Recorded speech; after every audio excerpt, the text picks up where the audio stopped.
My husband Richard nearly dropped his champagne flute when his mistress Melissa sashayed into my birthday celebration, her hand proudly resting on her swollen belly. She beamed around the room, completely unaware that I, the wife he told her, was just a financial complication, controlled every penny of his family's $40 million trust fund. The look of sheer panic that washed over his face as our worlds violently collided was almost worth the humiliation of that moment.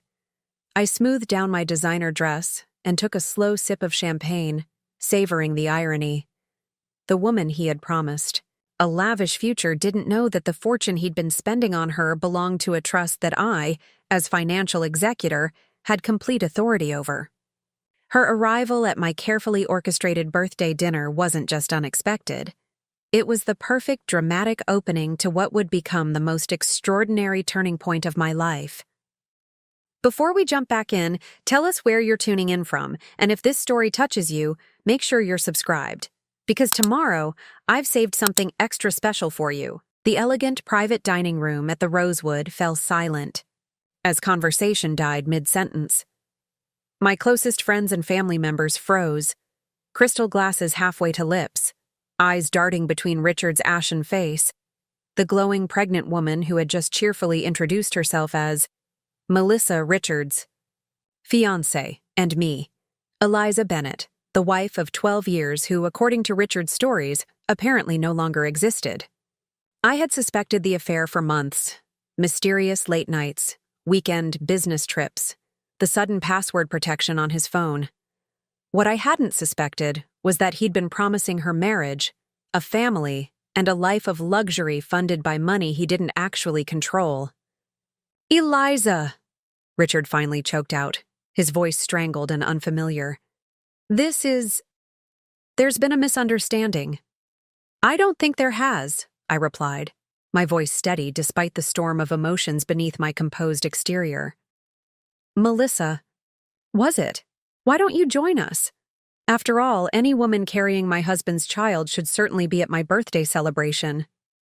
The photographer I'd hired captured the moment perfectly, Melissa's expression transforming from confident happiness to utter confusion, Richard's face draining of all color as he realized the catastrophic collision of his two carefully separated worlds, and me, raising my glass in a sardonic toast to the spectacular implosion of my marriage. What no one in that room yet realized, least of all Richard, was that this moment would trigger a series of events that would reshape all of our lives. Because while Richard had been building his house of lies, I had been quietly preparing for exactly this scenario, gathering evidence, consulting attorneys, and most importantly, strengthening my position as trustee of the Bennett family fortune, a position his grandfather had ironically insisted upon when we married, claiming I was the only one with a head for business. As Melissa stood frozen in the doorway, her hand still protectively cradling her belly, I gestured to an empty chair at the table. "Please, sit down.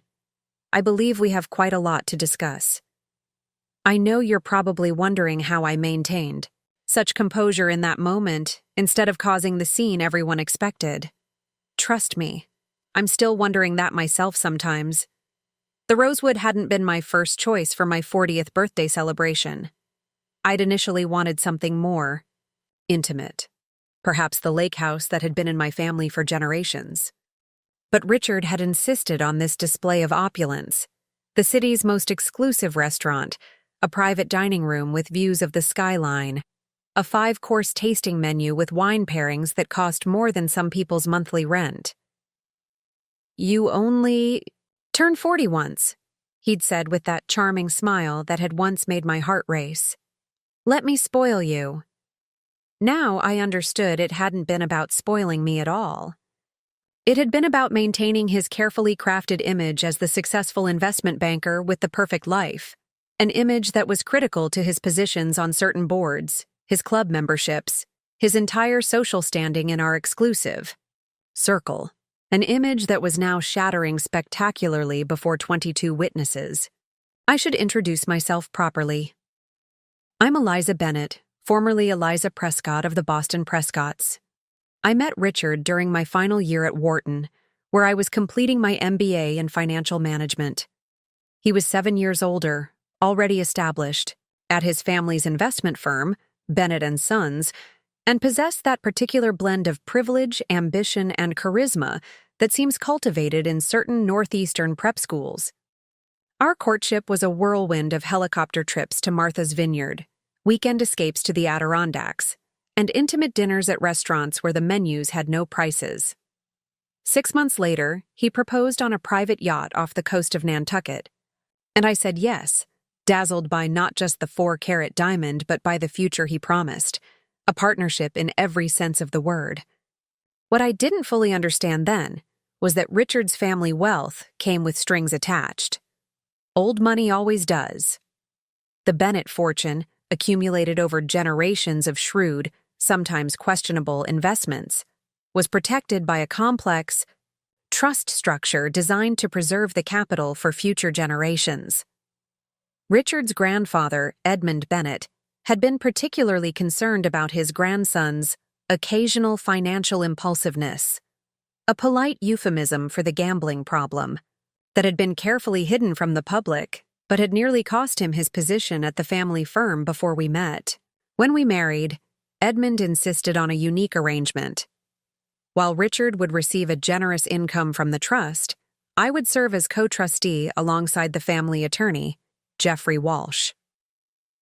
It was unprecedented in the Bennett family history, and Richard had been furious, seeing it as a humiliating vote of no confidence. But Edmund had been immovable. "She's the only one with the financial sense to keep you from squandering everything we've built," he'd said during a tense family dinner shortly before our wedding. "If you want access to your full inheritance, you'll accept this arrangement." Richard had accepted it with poor grace, and over the years I'd come to understand my role was largely symbolic. Jeffrey handled most of the actual trust administration. Or so I thought, until Edmund's death 3 years ago changed everything. Jeffrey had called me to his office for a private meeting, without Richard. "Edmund amended the trust 6 months before his death," he explained, sliding a document across his imposing mahogany desk. "In the event of his passing, you would become the sole executor, with complete discretionary control over distributions." He was concerned about certain patterns he had observed in his grandson's behavior. I'd been stunned, both by the responsibility and by the implicit confirmation that my marriage was not what I had believed it to be. What had Edmund seen that I had been missing? The answer began revealing itself shortly afterward. Small discrepancies in our finances, unexplained withdrawals, credit card statements delivered electronically rather than by mail as they had been for years. Richard becoming increasingly secretive about his schedule, his phone always carefully placed face down. I hadn't confronted him immediately. Instead, I began my own quiet investigation, using the access my trustee position provided to follow. The money trail. What I discovered was devastating. Regular transfers to an account I didn't recognize, charges at hotels I'd never visited, jewelry purchases that had never found their way to me. Still, infidelity was one thing. Painful but not entirely surprising given the gradual cooling of our marriage. What I hadn't anticipated was that Richard had been systematically lying about the extent of his authority over the family fortune, positioning himself as the primary controller of the Bennett wealth to everyone in his orbit, including, apparently, his pregnant mistress. As I looked around at my birthday guests, now witnessing the implosion of my marriage in real time, I realized that Richard's deception went far deeper than an affair. He had constructed an elaborate fiction about his financial position, a fiction that was about to spectacularly unravel. The photographer captured another perfect moment. Melissa slowly lowering herself into the chair I'd indicated, uncertainty replacing her initial confidence as she registered the tension in the room. Richard remained frozen, champagne flute still, suspended midair, as the first cracks appeared in the carefully constructed facade he'd maintained for who knew how long. "Richard has told me so much about his work," Melissa said, breaking the awkward silence, her voice wavering slightly, as she glanced around at the stunned faces. About the family investment firm he runs. I couldn't help but smile. The family firm he runs. Another lie. While Richard held the title of Senior Vice President at Bennett & Sons, his role was largely ceremonial. After his third major investment, mistake, the board, which included me, though Richard had never bothered to attend enough meetings to notice, had quietly moved him to a position where he could do minimal damage. "Has he?" I replied, my voice steady. "How fascinating. Please, tell me more about what my husband has shared with you."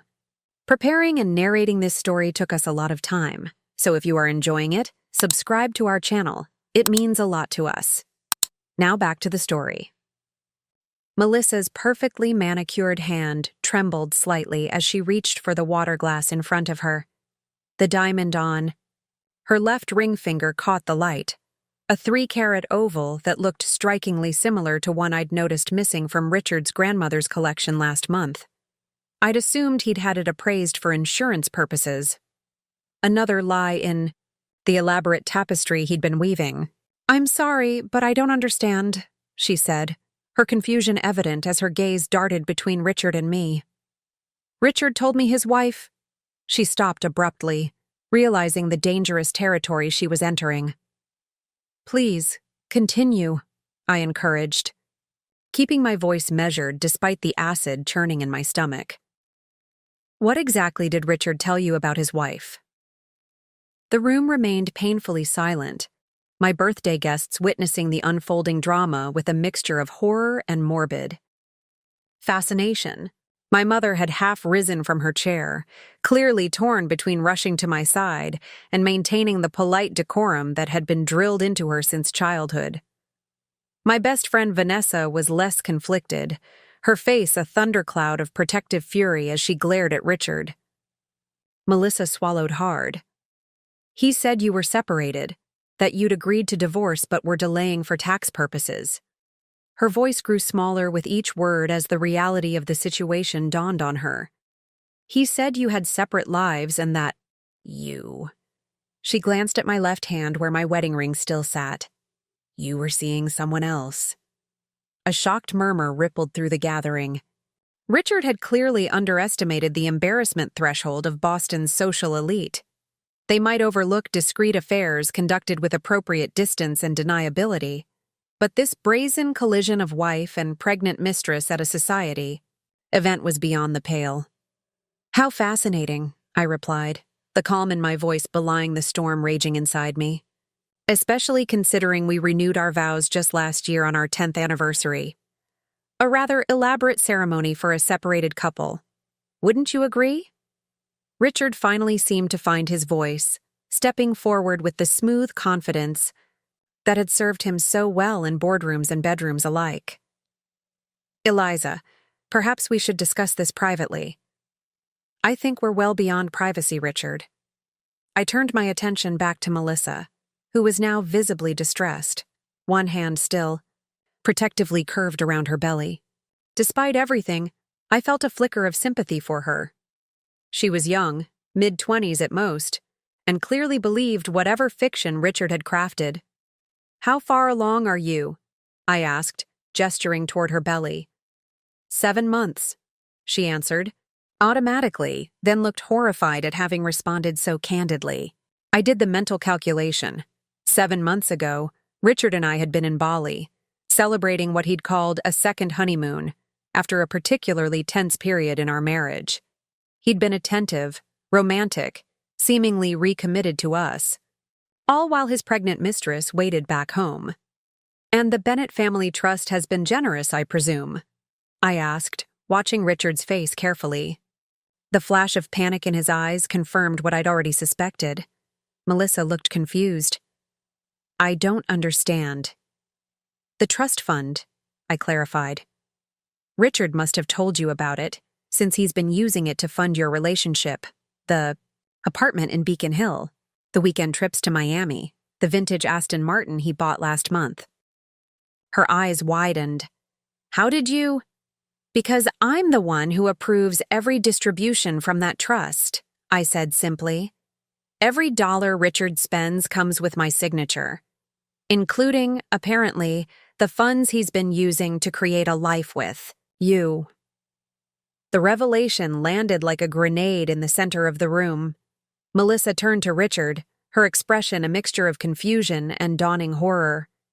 You told me you controlled the family money, that once we were married we'd have access to everything. He doesn't, and you won't, I replied before Richard could formulate a response. Richard receives a monthly stipend that I authorize. The Bennett Family Trust, all $40 million of it, remains under my exclusive control as executor, per his grandfather's explicit instructions. Richard's face had turned an alarming shade of purple. That's not entirely accurate, Eliza. The legal arrangement is more complex than you're suggesting. Is it? I raised an eyebrow, reaching for my handbag. I withdrew a slim portfolio and removed several documents, sliding them across the table toward Melissa. These are the trust documents, highlighted for clarity. You'll note in Section 4 that Richard's access to the principal is entirely contingent upon my approval as sole executor following Edmund Bennett's death 3 years ago. Melissa stared at the papers, then at Richard. You said your grandfather left everything to you, that the company, the properties, all of it was yours to manage. A bitter laugh escaped me before I could suppress it. The company hasn't allowed him to make significant decisions since he lost $11 million on a single ill-advised investment 5 years ago. He maintains his title and office purely as a courtesy to the Bennett name. The color drained from Melissa's face. The perfect future Richard had promised her, the life of luxury, the financial security for her and her child, was evaporating before her eyes. My mother finally rose fully from her seat and approached me, placing a steadying hand on my shoulder. Eliza, perhaps we should end the evening early. This situation requires privacy. I covered her hand with mine, drawing strength from her presence. You're right, Mom, though privacy seems a luxury that's been forfeited. I addressed the room at large. I apologize to you all for this unexpected drama. Please understand if I cut our celebration short. As my guests began gathering their belongings amid uncomfortable murmurs and averted gazes, I turned back to Melissa. I imagine you have questions that deserve honest answers, which I doubt Richard has provided. Here's my card. Call me tomorrow, and we can talk properly. Richard stepped forward, his composure fragmenting as he realized the extent of the damage unfolding. Eliza, you're making a scene. This isn't like you. No, Richard, this is exactly like me, I replied coldly. Methodical, thorough, and unwilling to be made a fool of. The difference is, you're finally seeing it directed at you instead of working in your favor. As the dining room emptied, leaving just Richard, Melissa, and me in a triangle of tension, the reality of the situation settled over us. 3 lives irrevocably altered, a web of lies unraveled, and a power dynamic shifted dramatically, all because Melissa had walked through the wrong door at the wrong time. How long have you known? Richard finally asked, his voice stripped of its usual confident polish. About the affair? Months. About the extent of your lies to Melissa? That's tonight's special revelation. I gathered my things, suddenly exhausted by the performance of composure I'd been maintaining. I've already moved your things to the guest house. You can stay there while we sort out the legal details. Melissa's eyes filled with tears. I didn't know. I swear I didn't know you were still together. He told me, I believe you, I interrupted gently. Richard has always been exceptionally convincing. It's what made him such an effective salesman before the board restricted his client contact. Richard's facade finally cracked completely. You've been watching me all this time? Tracking my movements, my spending? Of course I have, I replied. Edmund made me promise on his deathbed that I would protect the Bennett legacy, not from external threats, but from you. I've been fulfilling that promise." The revelation seemed to physically diminish him. The powerful, confident man who had controlled our marriage for 12 years suddenly appeared smaller, cornered. "What happens now?" Melissa asked, her voice small. I looked at her, really looked at her, seeing beyond the role of mistress to the young woman who had been manipulated and lied to, who was now carrying a child whose future suddenly seemed far less secure than she'd been led to believe. "Now," I said, "we all adjust to the truth. It's rarely as comfortable as the lies we tell ourselves, but it's the only solid ground to build upon." I gathered my coat and purse. "You two apparently have a lot to discuss. I'll leave you to it." As I walked out of the private dining room, leaving Richard and Melissa to confront their collapsing fantasy, I felt an unexpected lightness. The marriage I had fought so hard to preserve had been built on illusions. Richard's carefully crafted persona, my willful blindness to his flaws, our mutual performance of the perfect power couple. Its destruction, while painful, was also liberating. Outside, Vanessa waited by the valet stand, having dismissed her driver to ensure I wouldn't be alone. "My God, Eliza," she said, pulling me into a fierce hug. "I can't believe you handled that with such dignity. I wanted to throw my drink in his face." I laughed, a genuine sound that surprised me. "The night's still young. There's time for drink throwing. Yet." As we slid into her car, she glanced at me sideways. "You're remarkably calm for someone whose husband just got exposed for having a pregnant girlfriend." "I've had months to process the betrayal," I admitted. Tonight was just the public confirmation of what I already knew. Though I will say, the pregnancy was an unwelcome surprise. "What will you do about the trust?" she asked. "Richard seemed shocked that you knew the details." "He always assumed—" I signed whatever Jeffrey put in front of me without reading it. That I was merely a decorative signature while the men handled the actual business. I gazed out at the city lights as we drove toward Vanessa's downtown apartment. I couldn't face the emptiness of my home just yet. He forgot that before I was Mrs. Bennett, I was Eliza Prescott with an MBA from Wharton and a job offer from Goldman Sachs that I turned down to support his career. Vanessa shook her head. "Men like Richard always underestimate women like you. It's their fatal flaw." "And it will be his downfall," I agreed, a new resolve hardening within me. Edmund Bennett saw what I was blind to for years, that Richard is brilliant at creating the appearance of success while systematically destroying actual value. He made me executor to protect the family legacy from Richard's worst impulses. "And now?" Vanessa asked, pulling into her building's garage. "Now I fulfill that responsibility," I said firmly. "Not just to honor my promise to Edmund, but because there's a child involved, a Bennett heir, regardless of the circumstances of conception. I won't let Richard's recklessness destroy that child's future the way he's jeopardized everything else he's touched." As we rode the elevator to Vanessa's penthouse, I found myself mentally cataloging the steps I would need to take in the coming days. Meeting with Jeffrey to review the trust provisions regarding divorce, securing the family properties, limiting Richard's access to Bennett & Sons' operational information, and, most unexpectedly, determining how to ensure Melissa and her unborn child were treated fairly despite the painful circumstances. "You know what's ironic?" I said as Vanessa poured us each a generous glass of bourbon, my birthday celebration reimagined. "Richard always treated me like I was the lucky one in our marriage, the middle-class girl who married into Boston aristocracy. He never understood that the Bennett name opened doors, but it was my capabilities that kept them open." "To capabilities," Vanessa toasted, raising her glass. "And to the look on Richard's face when he realized he'd been outplayed by the woman he underestimated." I clinked my glass against hers, allowing myself a smile. "To new beginnings," I added, "however unexpected their arrivals may be."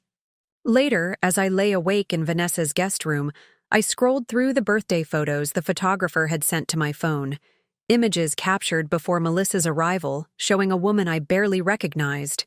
Poised, polished, and completely unaware that her life was about to implode and reform into something entirely new. The final image in the series showed me walking out of the restaurant, shoulders back, head high, alone but unbowed. It wasn't the birthday celebration I had planned, but it had become something far more significant. The day I stopped being Richard, Bennett's carefully curated wife, and reclaimed my identity as Eliza, executor, strategist, and architect of my own future. Morning arrived with the sharp clarity that follows life-altering revelations. I awoke in Vanessa's guest room to 17 missed calls from Richard, 4 voicemails, and 38 text messages ranging from apologetic to accusatory. I ignored them all, focusing instead on the single text from an unknown number. "This is Melissa. Can we meet today? Alone." The directness surprised me. I'd expected her to run back to Richard, to choose the comforting lies over the harsh truth. That she hadn't spoke to a strength I hadn't anticipated. "I'll be at Cabot's Cafe on Newbury at 11, I texted back.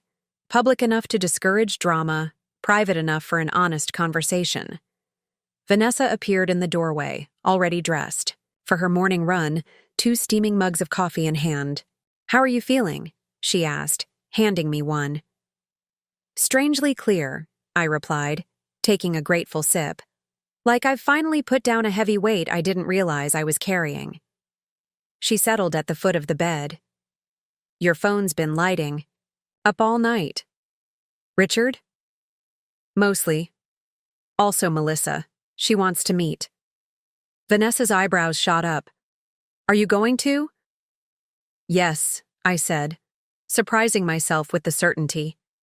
She deserves the truth, all of it. And I need to understand exactly what Richard promised her. Is that wise, legally speaking? I considered this. Probably not. But this isn't just about the divorce or the trust anymore. There's a child involved. A child who, regardless of the circumstances, is a Bennett by blood. Vanessa studied me for a moment. "You always did have an inconvenient sense of responsibility.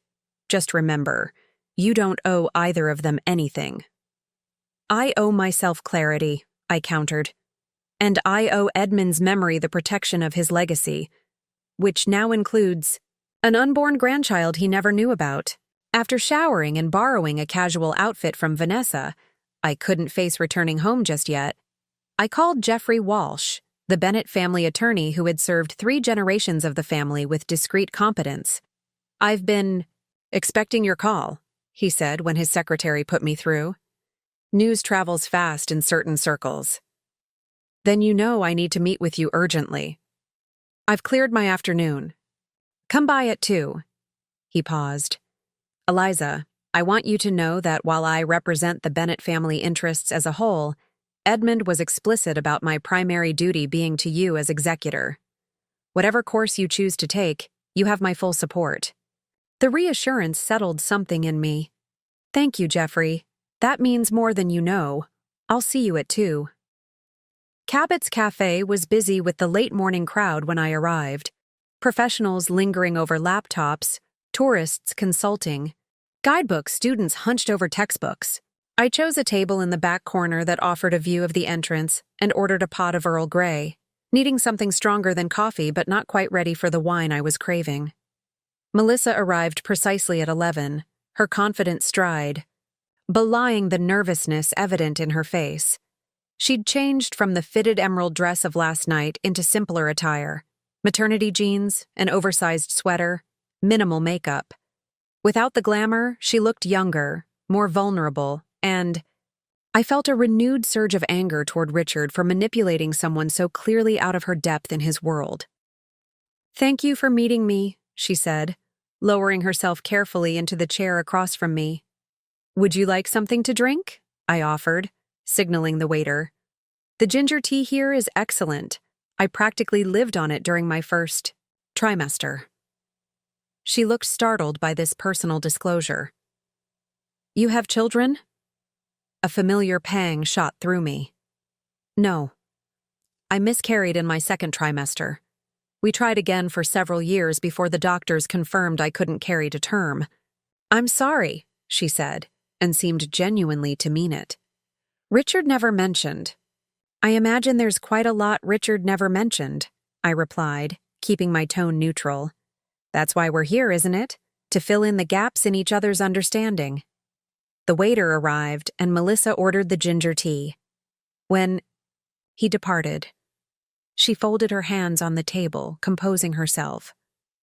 I need to know the truth, she began. All of it. I thought I was building a future with a man who... She trailed off, then squared her shoulders. Just tell me what I'm really dealing with here. I poured myself another cup of tea, considering where to begin. Richard and I met 13 years ago. I was finishing my MBA, and he was already working at Bennett & Sons. To hear him tell it, it was love at first sight. In retrospect, it was more likely calculated interest. I had the financial expertise his grandfather wanted in the family, and he needed to settle down after some indiscretions in his 20s. Melissa listened intently as I outlined our marriage, the early years of apparent harmony, the gradual shift as Richard's true character emerged, the controlling behaviors disguised as concern, the financial machinations I'd only fully understood after Edmund's death. 3 years ago, when Edmund died, the trust structure changed, I explained. I went from co-trustee to sole executor, with complete discretionary control over all distributions. Richard's monthly allowance, the maintenance of the properties, the operational financing of Bennett & Sons, all of it requires my approval. And he never told you about me? Melissa asked, her hand unconsciously moving to her belly. He told me he was working late, traveling for business, networking with clients, the usual excuses. I smiled thinly. But to answer your real question, no. I had no idea he was building a parallel life. I knew about the affair, not about the promises or the pregnancy. She flinched. I feel like such a fool. He told me you were separated, that you were only maintaining appearances while the divorce was finalized for tax reasons. He said once the baby was born, we'd make everything official. When did you meet? At a charity gala last year. I was working for the event planning company. She twisted the diamond ring on her finger. He was charming, attentive, and I thought he was essentially single. I nodded, another piece of the puzzle falling into place. The Gardner Museum benefit last April. He volunteered to attend in my place because I had the flu. He pursued me relentlessly after that. Flowers at work, surprise lunches, weekend trips. Her voice wavered. 3 months in, he told me he was in love with me. By Christmas, he was talking about our future together, about raising a family. When I got pregnant, it wasn't planned. But he seemed so happy. He gave me this ring, said it was a family heirloom. It was, I confirmed, his grandmother's engagement ring, a 7-carat oval diamond in an Art Deco setting. It disappeared from the safe at the Cape House in January. I assumed he'd sold it. Melissa looked down at the ring in horror. He said it had been left to him specifically for his true love. Richard has always been creative with the truth, I said, unable to keep the bitterness from my voice, especially when it serves his interests. The waiter returned with her tea, creating a momentary pause in our painful exchange. When he left, Melissa looked at me with newfound resolve. What happens now? She asked, echoing her question from the previous night, but this time with clearer intent. Legally, financially, with the baby. It was the question I'd been preparing for since I awoke. That depends on several factors, including what you want. Regardless of Richard's deception, the child you're carrying is legally a Bennett. Under the terms of the trust, legitimate heirs are entitled to certain provisions. Her eyes widened. I'm not looking for money. Perhaps not, but your child deserves security. I leaned forward. I have a meeting with Jeffrey Walsh, the family attorney, this afternoon. If you're amenable, I'd like to discuss establishing a separate trust for your child independent of any arrangements with Richard. Why would you do that? She asked, confusion evident. After what I've done to your marriage? You didn't do anything to my marriage, I corrected her. Richard did. You were deceived as much as I was, possibly more so. And while I can't speak for what our interactions will be like in the future, I can ensure that an innocent child doesn't suffer for their father's poor choices. Tears welled in her eyes. I don't understand. You should hate me. Hate requires energy I'd rather direct elsewhere, I replied simply. Besides, Edmund Bennett taught me that true responsibility means making decisions based on principles, not emotions. He protected the family legacy from Richard's impulsiveness. Now, it's my turn to do the same.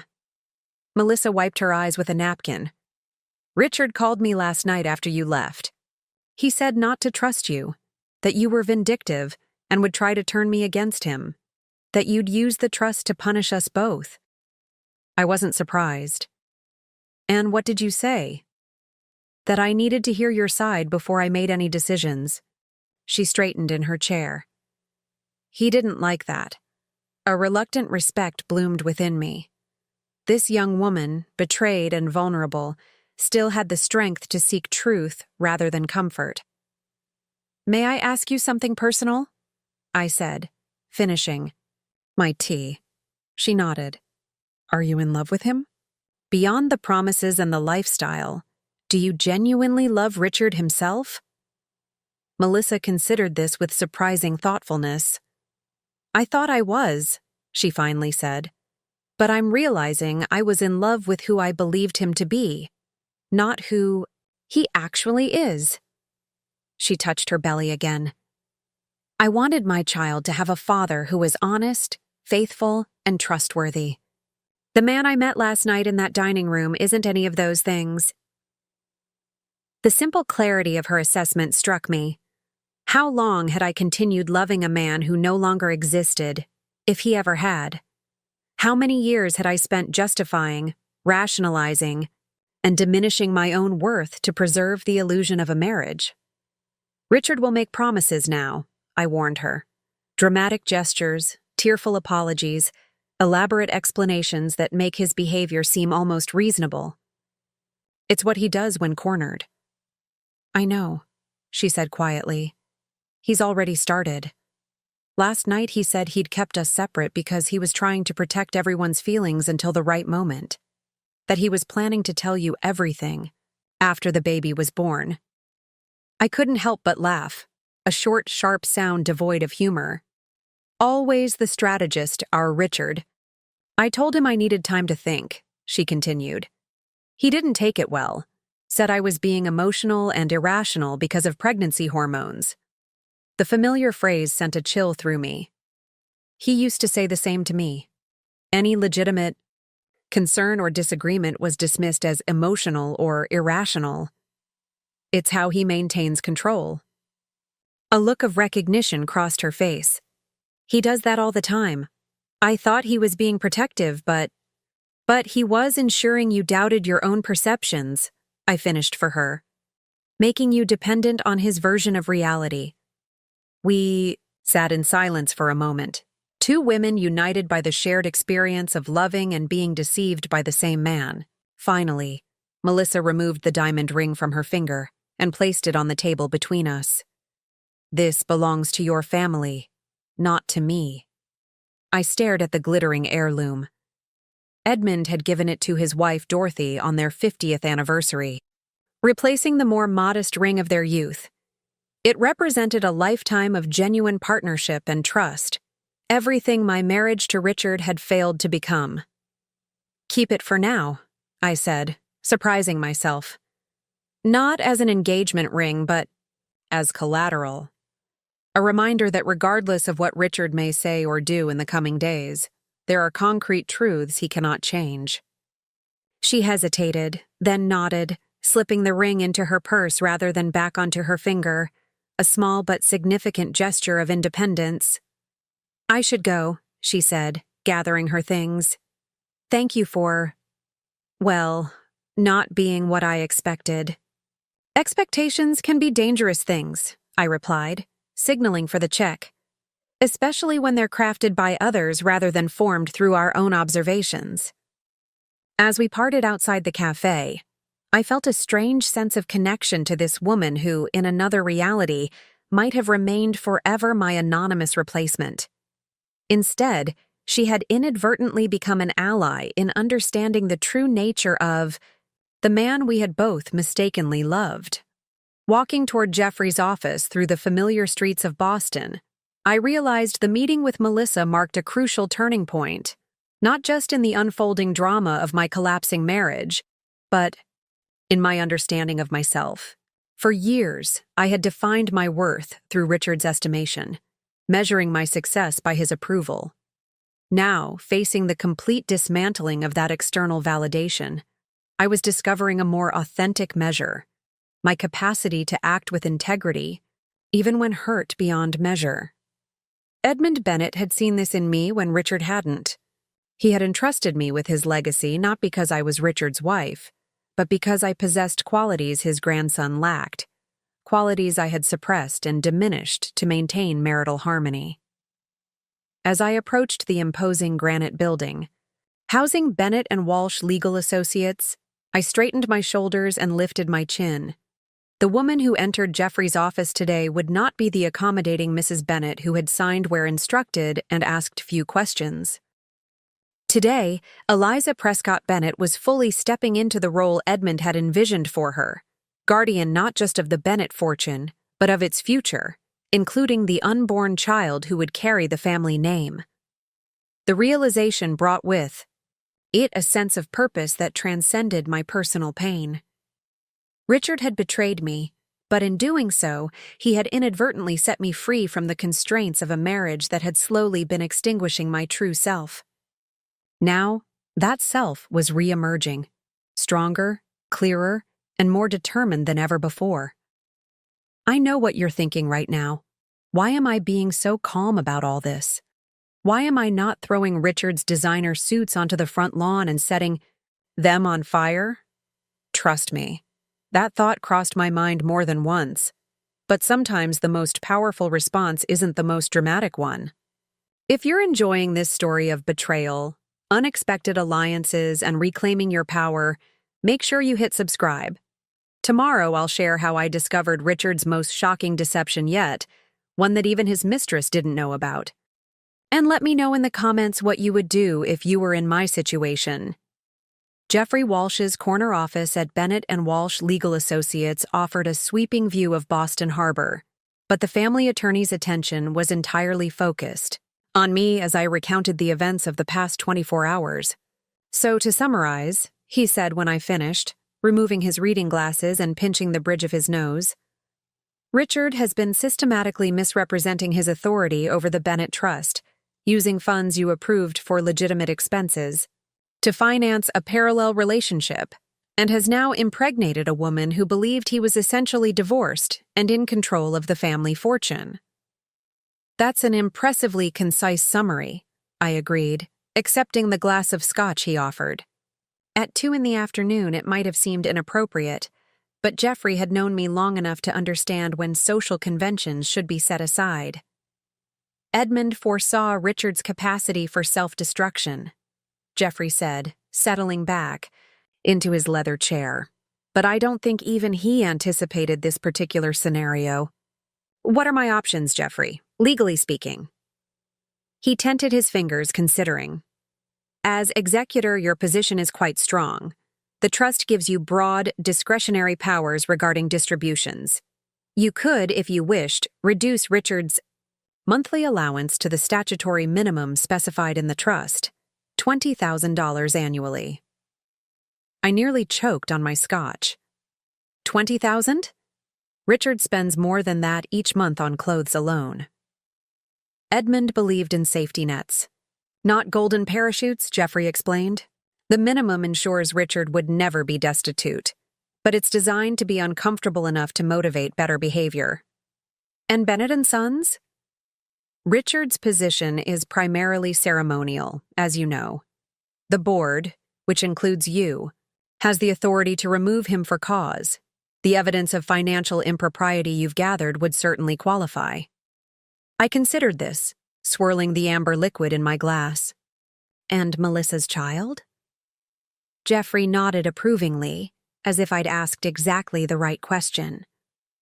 Assuming paternity is established, which I don't imagine Richard will contest given the public nature of their relationship, the child would be a legal Bennett heir. Under the trust terms, legitimate heirs are entitled to educational trusts and certain inheritance rights. I'd like to establish a separate trust for the child, I said decisively. Independent of Richard's provisions and protected from his financial mismanagement. Jeffrey made a note on his legal pad. A sensible precaution. I'll draft the paperwork. He hesitated, then added, Eliza, while I admire your consideration for the child, I must ask, are you certain you want to pursue this course? Many in your position might take a less magnanimous approach. I considered his question carefully. This isn't about magnanimity, Jeffrey. It's about honoring what Edmund entrusted to me. He made me executor because he believed I would protect the Bennett legacy according to its true values, not its public image. The ghost of a smile crossed Jeffrey's usually impassive face. He would be proud of how you're handling this. Not many would maintain such perspective in the face of personal betrayal. I'm not saying I don't want Richard to suffer, I admitted, finishing my scotch. But I want that suffering to come from natural consequences, not vindictive actions. His grandfather taught me that true power lies not in what you can destroy, but in what you choose to preserve.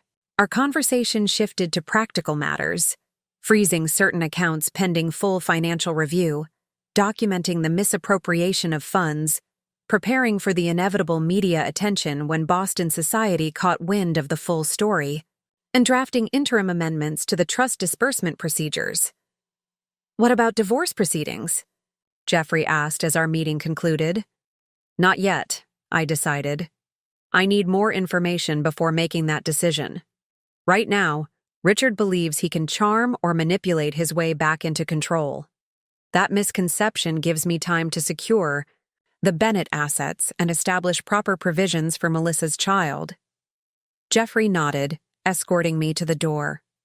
A strategic approach.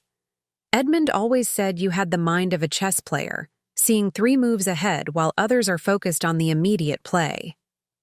The comparison warmed me. Edmund Bennett had been more of a father to me than my own had ever been. His belief in my capabilities had often exceeded my own, and I was only now beginning to understand why. As I left the building, my phone buzzed with an incoming call from Bennett & Sons' main office.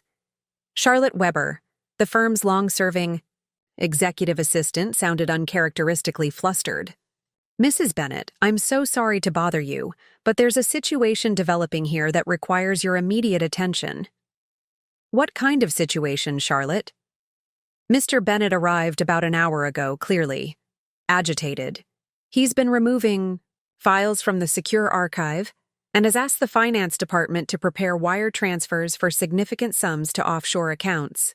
When Mr. Harriman questioned the transactions, Mr. Bennett claimed they were authorized by you as emergency contingency measures. A cold clarity settled over me. Richard wasn't just scrambling to manage the fallout of his exposed affair. He was attempting to secure funds beyond my reach. Charlotte, listen carefully. No transfers are to be processed without my direct in-person authorization. Call security and have them secure the archive room. I'm on my way. I texted Jeffrey as my Uber raced through afternoon traffic. Richard, attempting unauthorized transfers at B&S. Meeting you there. His response was immediate. On my way. Board members notified. The Bennett & Sons Investment Group headquarters occupied the top 8 floors of a glass tower in the financial district, its lobby dominated by an imposing portrait of Edmund Bennett. I'd always found it slightly intimidating. The stern, gaze of the family patriarch seemingly evaluating everyone who entered his domain. Today, however, I drew strength from that painted scrutiny. The security team, already alerted by Charlotte, met me at the executive elevator. "Mrs. Bennett," Mr. Walsh called ahead with instructions. "Mr. Bennett is currently in his office with the door locked. He's refused entry to security and has disconnected his office phone." "Has he managed to complete any transactions?" "No, ma'am. The system was locked down according to protocol as soon as unauthorized activity was detected." I nodded, relieved that the safeguards Edmund had insisted upon were functioning as designed. "I'll handle this personally." Richard's corner office occupied prime real estate on the 52nd floor, with floor-to-ceiling windows offering panoramic views of the city. The space had always struck me as excessively grand for someone who performed so little actual work, but Edmund had insisted on maintaining certain appearances. The executive floor was unusually quiet as I approached, staff having been discreetly cleared from the area. Outside Richard's closed door stood 2 security officers and Jeffrey, who had somehow arrived before me. "He's barricaded himself inside," Jeffrey explained in a low voice. "Apparently, he attempted to wire $12 million to a Cayman Islands account before the system flagged the transaction and froze his access." "$12 million, I repeated, the enormity of the theft attempt sinking in. "That's not impulsive. Panic, that's premeditated." Jeffrey nodded grimly. "The finance team found evidence he's been preparing for this contingency for months, setting up accounts, establishing transfer protocols, gathering confidential client information." A strange calm settled over me. The Richard I thought I knew, selfish, and entitled but fundamentally tethered to certain principles, had never existed. The man behind that door was a stranger who had been planning his escape long before Melissa accidentally exposed his double life. "Is the board assembled?" I asked. "Emergency session, conference room A," Jeffrey confirmed. "All members present, or on secure video link." "Good. Let's deal with Richard first, then address the board." I approached the heavy mahogany door and knocked firmly. "Richard, it's Eliza. Open the door." Silence. "I know you're in there, and I know what you've been attempting to do. The accounts are frozen, the transfers canceled. There's nowhere to run." More silence, then finally, his voice, slurred slightly in a way that suggested he'd been drinking. "Come to gloat, Eliza? To watch the final act of your carefully orchestrated humiliation? I've come to offer you one chance to salvage something from this situation," I replied evenly. "Open the door, and we can discuss terms. Keep it locked. And I'll have security break it down before I instruct the board to contact the authorities about attempted embezzlement." A bitter laugh filtered through the door. "Always so reasonable, so controlled. Did you plan all this? Tracking my movements, monitoring my accounts, just waiting for the perfect moment to spring your trap?" "No, Richard. You did this to yourself. Every step, every decision, every lie. I simply observed and protected what was entrusted to me." The silence stretched for nearly a minute before I heard the lock disengage. I nodded to the security officers to remain outside and entered alone. Richard's normally immaculate office was in disarray, papers scattered across the desk, a half-empty bottle of bourbon perched precariously on a stack of financial reports, his suit jacket flung over a chair. Richard himself stood by the window, silhouetted against the late afternoon sun, looking suddenly older and diminished. $12 million, I said quietly, closing the door behind me. "Were you planning to disappear with Melissa, or was she just another person you were preparing to abandon?" He turned, and I was startled by his appearance. Tie loosened, shirt rumpled, the carefully maintained facade of the polished executive completely dissolved. "She wasn't supposed to show up last night," he said, as though that explained everything. "We had a plan. After the baby was born, I would handle the divorce quietly. The transfers were preparation for our fresh start." "A fresh start built on stolen client funds," I noted, maintaining my distance. "Did Melissa know about this plan?" He snorted dismissively. Melissa knows what I tell her to know. She's a beautiful distraction, not a partner in decision-making. The casual cruelty in his assessment confirmed what I'd begun to suspect. Melissa was as much a victim of his manipulations as I had been, perhaps more so given her youth and the child she carried. So you were planning to flee with the money, perhaps take Melissa and the baby if convenient, and leave behind the financial wreckage of Bennett and Sons. I moved to his desk, surveying the scattered documents, client account information, offshore, banking details, property listings in countries with minimal extradition agreements with the U.S. It wasn't theft, he insisted, a flash of the old Richard emerging in his indignant tone. Those are Bennett accounts, Bennett money, my birthright. Your birthright, I repeated, which your grandfather explicitly placed under my control because he foresaw exactly this type of behavior. I picked up a document detailing a property in Monaco, a lavish villa overlooking the Mediterranean. How long have you been planning this, Richard? Was it before or after you met Melissa? He looked away, unwilling or unable to meet my gaze. Edmund never trusted me. From the beginning, he treated me like I was incapable of managing what should have been mine by right. He gave you every opportunity to prove him wrong, I countered. Multiple positions at the firm, mentorship from the best in the industry, second and third chances after significant failures. What he didn't give you was unchecked power to destroy what took generations to build.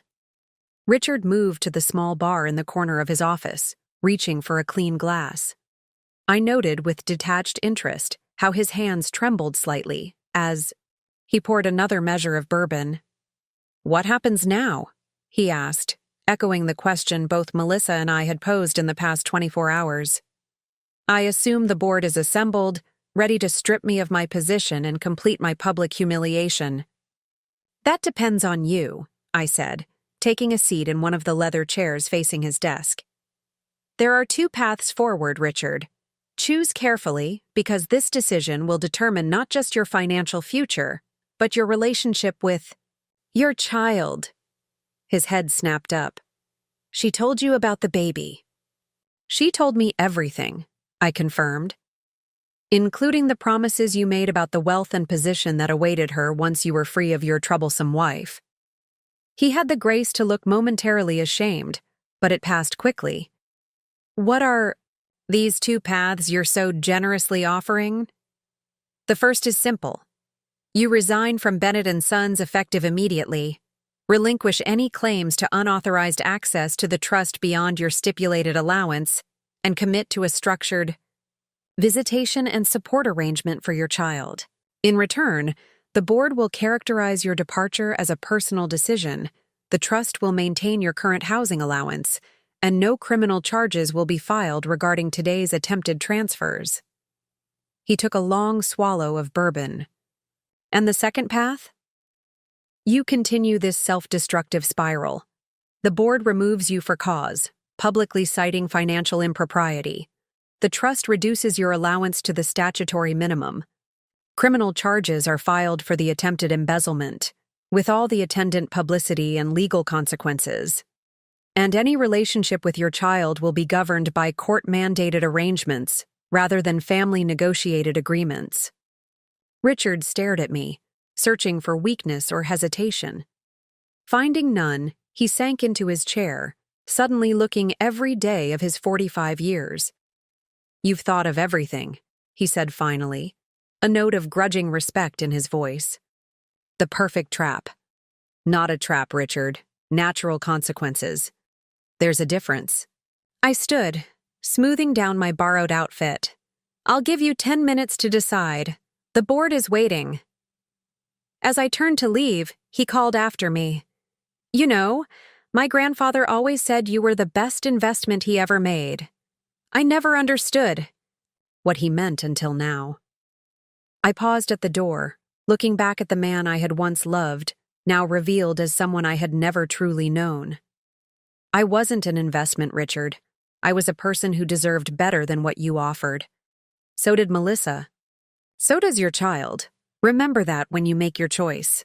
Stepping back into the hallway, I took a deep breath, steadying myself for the board meeting to come. Whatever Richard decided, a significant chapter of my life was ending. What remained to be written was entirely up to me, a blank page both terrifying and exhilarating in its possibilities. The Bennett & Sons boardroom fell silent as I entered, Jeffrey a half step behind me. 14 faces turned toward me, the complete board including 3 video feeds from members who couldn't attend in person.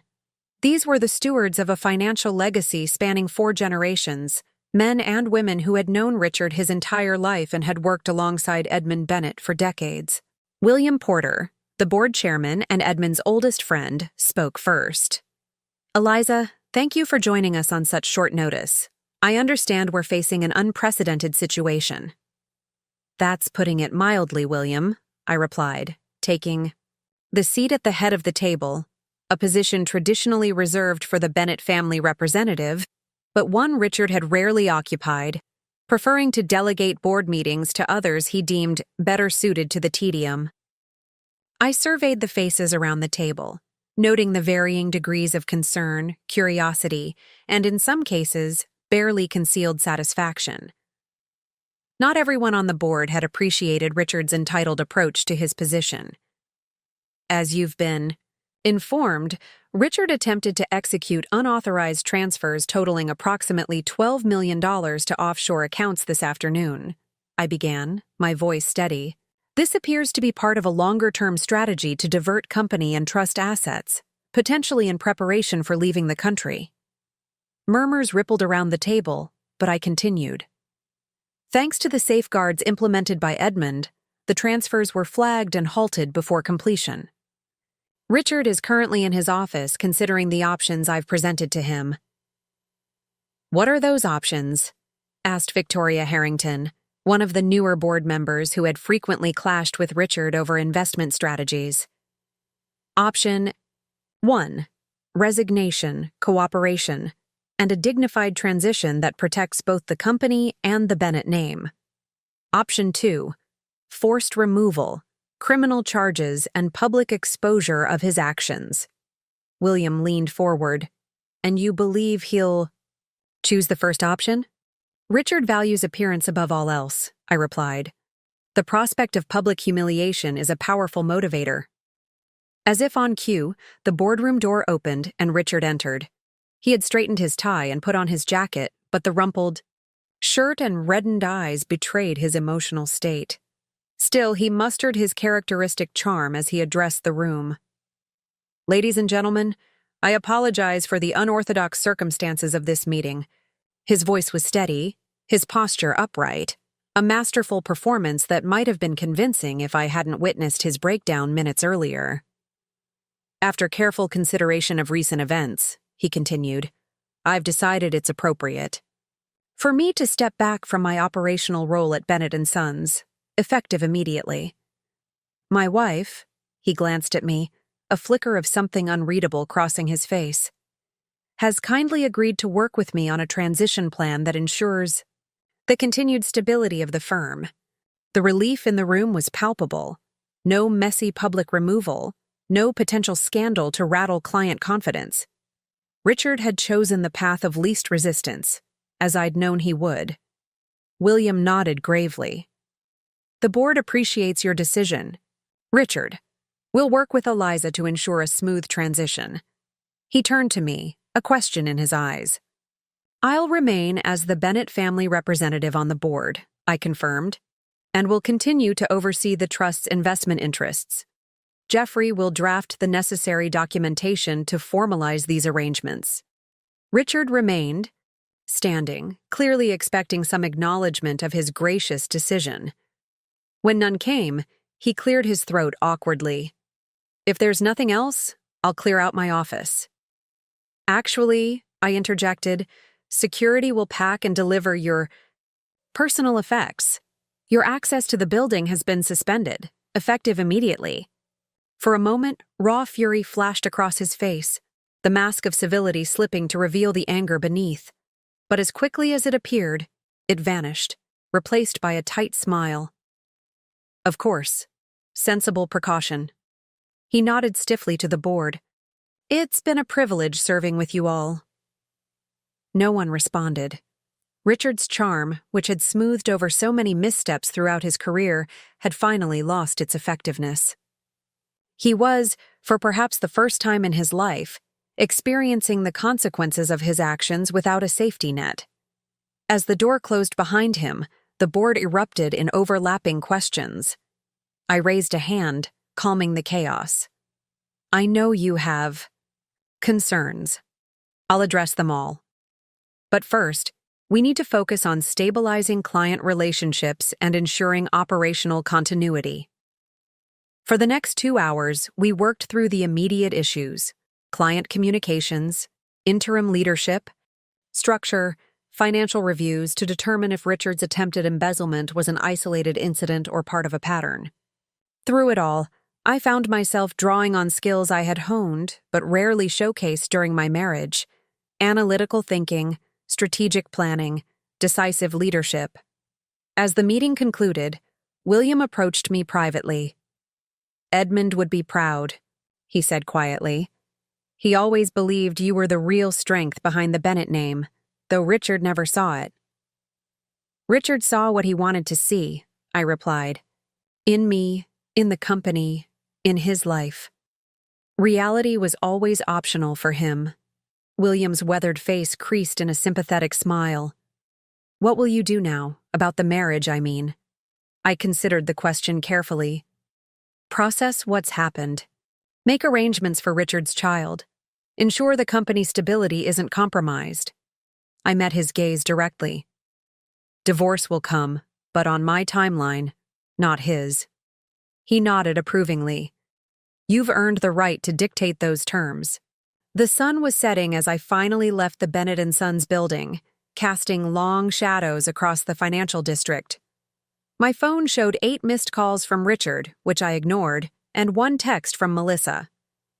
"Can we talk again tomorrow? There's something else you should know." I stared at her message, wondering what further revelations awaited. How much more complicated could this situation become? Exhaustion suddenly overwhelmed me. The adrenaline that had carried me through, confrontations with Richard, meetings with Jeffrey, and the emergency board session was fading, leaving behind bone-deep weariness. For the first time, I directed my Uber driver to take me home rather than back to Vanessa's apartment. Whatever awaited me there, emptiness, memories, Richard's lingering presence, I needed to face it eventually. Tonight seemed as good a time as any to begin reclaiming my space. The Bennett family estate in Beacon Hill had been my home for 12 years, but as the car pulled through the wrought iron gates, it felt oddly unfamiliar, as if I were seeing it through new eyes. The Neo-Georgian facade with its perfect symmetry, the meticulously maintained gardens, the subtle lighting that highlighted architectural features, all of it spoke to the careful curation of an image. Had I ever felt this was truly my home? Or had I, like Richard, been playing a role all these years, the perfect corporate wife, the gracious hostess, the supportive partner? As I unlocked the front door, I braced myself for a wave of emotion that never came. Instead, I felt curiously detached as I moved through the formal entryway into the main living areas. The house was silent, the staff having been given the day off after news of the previous night's drama had inevitably reached them. I bypassed the grand staircase leading to the master suite and headed instead for Edmund's study, a room Richard had wanted to renovate after his grandfather's death, but that I had insisted remain untouched. It was the one space in the house that had always felt authentic to me. Edmund's leather chair creaked as I settled into it, the familiar scent of books and the faint trace of his pipe tobacco providing unexpected comfort. On the wall opposite his desk hung a photograph I had always loved. Edmund as a young man standing proudly beside his first office building, his expression reflecting not arrogance, but quiet determination. He had built something lasting from nothing, guided by principles that Richard had never fully embraced. I wondered what he would make of the situation now, his grandson exposed as a fraud, his legacy protected by the woman he had handpicked as guardian, a Bennett heir on the way under the most unexpected circumstances. I poured myself a small measure of Edmund's favorite scotch from the decanter that still sat on his desk and raised it in a silent toast to the man who had seen something in me that I was only now beginning to recognize in myself. My phone buzzed with a text from Jeffrey. All necessary paperwork filed. Richard's resignation publicly announced as personal decision to pursue other opportunities. Interim leadership team in place. Call if you need anything. Then another from Vanessa. Saw the news about Richard stepping down. You okay? Guest? Room still available if you need sanctuary. I smiled at her concern but texted back, I'm home. Time to reclaim my space. Talk tomorrow? As I set my phone down, my gaze fell on Edmund's old leather journal lying on the corner of his desk. I had never opened it, respecting his privacy even after death, but something compelled me to reach for it now, as if it might contain wisdom, specifically meant for this moment. The journal fell open naturally to a page near the end, Edmund's distinctive handwriting filling the cream-colored paper. Signed the amended trust documents today. Eliza will have full control after I'm gone. Richard fought against it, of course, but fails to understand that this is protection, not punishment. She has the clearest vision of anyone in this family since my Margaret. When the storms come, and they will, Eliza will be the one to navigate through them. Richard would drive the ship straight onto the rocks while insisting the waters were calm. Tears blurred my vision as I read his words he had never spoken to me directly but had committed to paper with absolute certainty. He had known, somehow, that this day would come. Had prepared for it. Had armed me with the authority to handle it. For 12 years, I had carefully constructed my identity around being Richard's wife, suppressing parts of myself that didn't fit neatly into that role. Now, as that identity crumbled, I was discovering that a stronger self had been waiting underneath, one that Edmund had recognized long before I did. Tomorrow would bring fresh challenges, another conversation with Melissa, formal divorce proceedings to initiate, a company to help stabilize, a child's future to secure. But tonight, sitting in Edmund's chair with his journal open before me, I allowed myself to acknowledge a truth that felt both terrifying and exhilarating. The end of my marriage wasn't a failure, but a beginning. Not a loss, but a reclamation. For the first time in years, I was exactly where I needed to be. The morning light streamed through Edmund's study, where I had fallen asleep in his leather chair, the journal still open on my lap. For a moment I was disoriented, memories of the previous day flooding back in fragments. Richard's attempted embezzlement, the board meeting, Melissa's cryptic text about something else I should know. My phone showed 3 missed calls from my mother, undoubtedly concerned after news of Richard's resignation had hit the business pages. The Boston financial community was small and gossipy. By now, speculation would be rampant. After a quick shower and change of clothes, I made my way to the kitchen, surprised to find Mrs. Peterson, our longtime housekeeper, already preparing breakfast. I thought you might need a proper meal, she said, sliding a cup of coffee across the counter with the familiarity of someone who had known me for over a decade. The staff has been concerned. Thank you, Helen, I replied, gratefully, accepting the coffee. I appreciate you coming in. She hesitated, then added, Mr. Bennett collected his things from the guest house last night while you were out. He asked me to tell you he'll be staying at the Four Seasons until arrangements are finalized. So, Richard had chosen the city's most expensive hotel, a public statement that despite his professional setback, he remained a man of means and status. Typical. Did he say anything else? Only that some of his mail should be forwarded there. She paused, choosing her words carefully. And that the young lady who visited your birthday might be calling. I nearly laughed at the euphemism. The young lady who had exposed his double life was now reduced to a vague social connection. Thank you for letting me know. After breakfast, I called Jeffrey to check on the legal proceedings he'd initiated: trust amendments, formal documentation of Richard's resignation, preliminary divorce filings. Everything was proceeding smoothly. The financial audit team will have preliminary results by Friday, he informed me.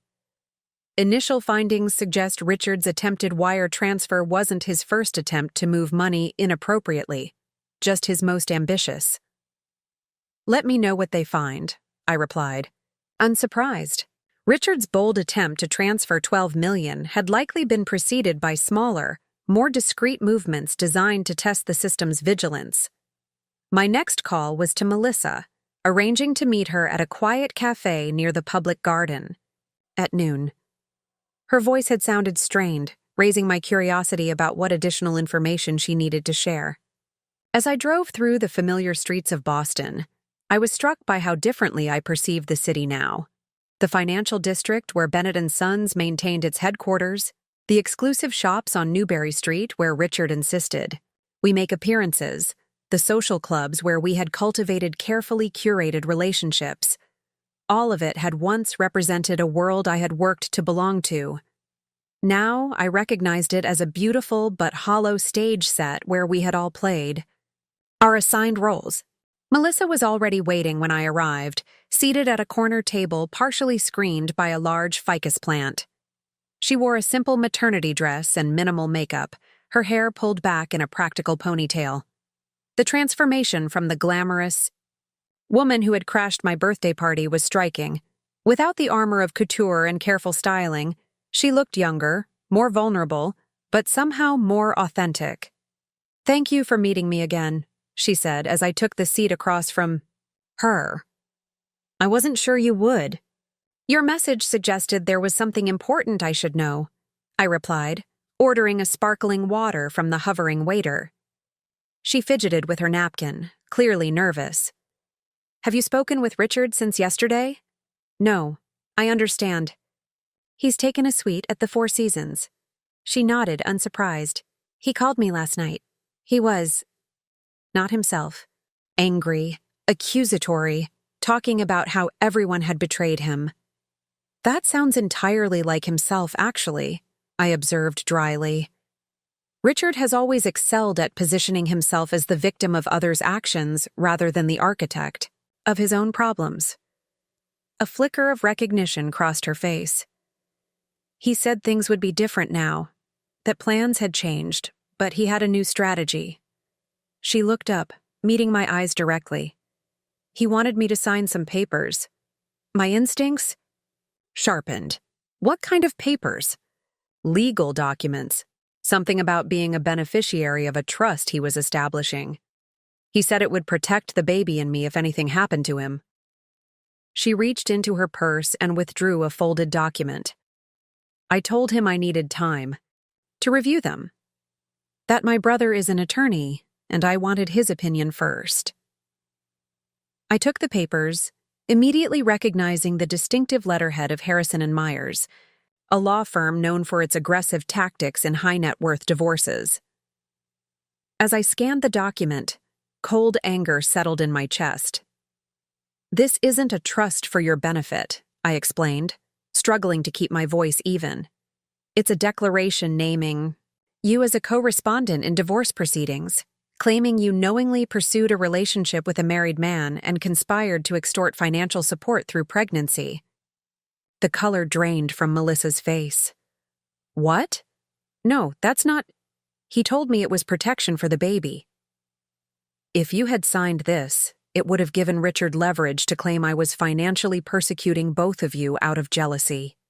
It paints you as a knowing participant in an affair rather than someone who was deceived about his marital status." Tears welled in her eyes. "I almost signed it last night. He was so insistent, so convincing about how it would protect us." Her hand moved protectively to her belly. "I only hesitated because he seemed so different, angry, calculating. Not the man I thought I knew." "That is the man you know," I said gently. "The version you fell in love with was carefully crafted to gain your trust and affection. This I tapped the document. This is Richard without the mask. She wiped her eyes with a trembling hand. There's more. When I wouldn't sign immediately, he started making threats. Said if I didn't cooperate, he'd make sure I regretted it. That he had friends in family court who would ensure I lost custody once the baby was born. My jaw tightened. Richard's desperation was making him dangerous. Did he threaten you physically? No, nothing like that. Just legally, financially. Said no one would believe my version of events once his lawyers finished with me. She took a shaky breath. I was scared enough that I recorded the conversation on my phone. I stared at her, reassessing everything I thought I knew about this young woman. She had seemed naive, easily manipulated by Richard's charm and promises. But here she was, instinctively protecting herself with the same kind of careful documentation I had gathered during my investigation of Richard's financial misdeeds. That was incredibly smart, I told her sincerely, and brave. She looked surprised by the compliment. My mother always said, trust your gut. When Richard started making threats, something just clicked, like I was seeing the real him for the first time. I nodded, understanding exactly what she meant.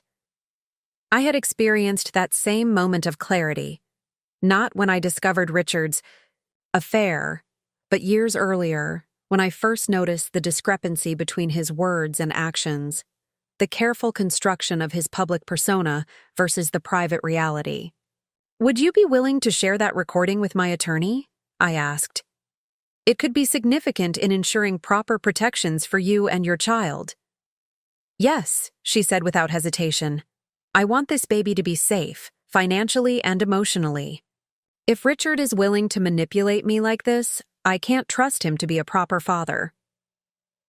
As she sent the audio file to my phone, I considered the strange alliance forming between us, the wife and the mistress, united not by affection for each other, but by the shared experience of Richard's manipulation and a mutual concern for an innocent child. What will happen now? Melissa asked, echoing the question that had become a refrain throughout this unfolding drama. I'll have Jeffrey add this attempted manipulation to the divorce filing, I explained.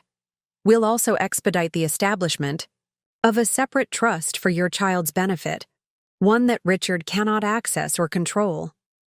She nodded, relief evident in her expression. And what about us? This situation? I know it's awkward, but there's a child connecting us now, whether we like it or not.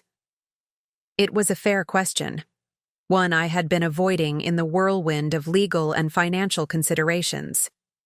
This woman would be the mother of a Bennett heir, a permanent connection to the family regardless of my relationship with Richard.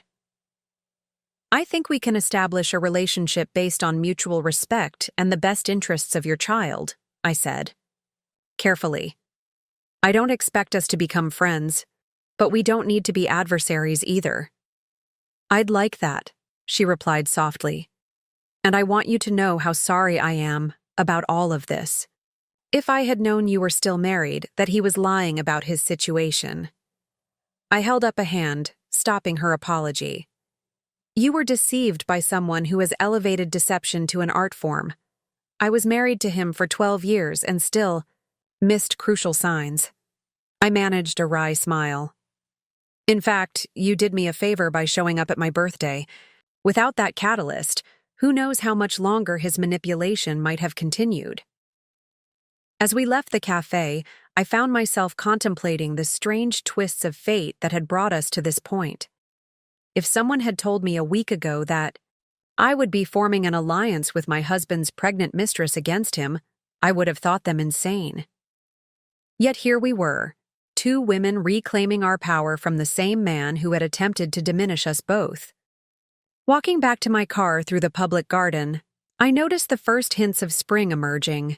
Tiny green buds on tree branches, crocuses pushing through the soil, life reasserting itself after the dormancy of winter. It seemed an apt metaphor for my own situation. After years of emotional hibernation in a marriage that had slowly drained my sense of self, I was experiencing the first stirrings of renewal.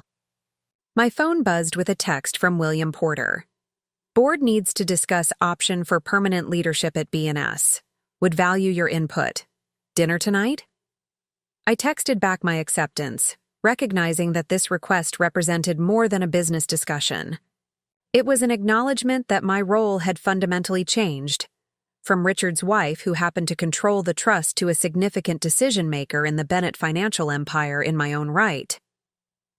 As I drove back toward Beacon Hill, I passed the Four Seasons where Richard was undoubtedly plotting his next move, believing, as he always had, that he could charm, manipulate, or bully his way back to a position of advantage. For the first time, I felt no anxiety about what schemes he might be developing, no fear that he might somehow reclaim control. The document Melissa had nearly signed revealed the depth of his desperation, a clumsy attempt to create an alliance, with his mistress against his wife, not understanding that his manipulation of both women had created a stronger bond between us than anything he could offer either of us now. The realization brought with it not satisfaction or vindication, but a profound sense of peace. Whatever happened next, I was no longer defined by my relationship to Richard Bennett. I was Eliza, executor, board member, decision-maker, and increasingly, my own person. 3 months after the night Melissa walked into my birthday celebration, I stood in the newly renovated offices of Bennett & Sons, surveying the changes that had transformed not just the physical space, but the company itself. Gone were the dark wood paneling and heavy draperies that had given the executive floor its clubby, exclusive atmosphere. In their place, glass walls allowed natural light to flow through the space, creating an environment of transparency and openness. The last of the artwork is being installed today, Charlotte Weber informed me as she handed over the morning's correspondence. After 30 years as the firm's executive assistant, she had become my most trusted ally in navigating the cultural transition underway at Bennett & Sons. Thank you, Charlotte. And the quarterly reports? Ready for your review. The renewable energy portfolio is performing particularly well, up 22% since implementation. I nodded, pleased but not surprised. The shift toward sustainable investments had been my first major initiative after assuming operational leadership of the firm. Richard had consistently blocked such moves, claiming they were too speculative, too risky for Bennett & Sons' traditional client base. In reality, he had been protecting his personal investments in competing sectors, another deception revealed during the comprehensive audit of his financial activities. The boardroom, once Richard's domain, now served as a collaborative workspace, where senior managers gathered weekly to share insights and challenges. Today, the leadership team was assembling to finalize our first major acquisition since Richard's departure, a boutique investment firm specializing in women-led startups. As I took my seat at the head of the table, I caught a glimpse of my reflection in the glass wall, a woman I was still getting to know. My hair, once carefully maintained in the conservative style Richard had preferred, now fell in looser waves around my face. My wardrobe had evolved too, still professional but with touches of color and personality that would have seemed out of place in my former life as Mrs. Bennett. Quarterly projections are exceeding expectations across all divisions, William Porter reported, his initial skepticism about my leadership long since replaced by firm support.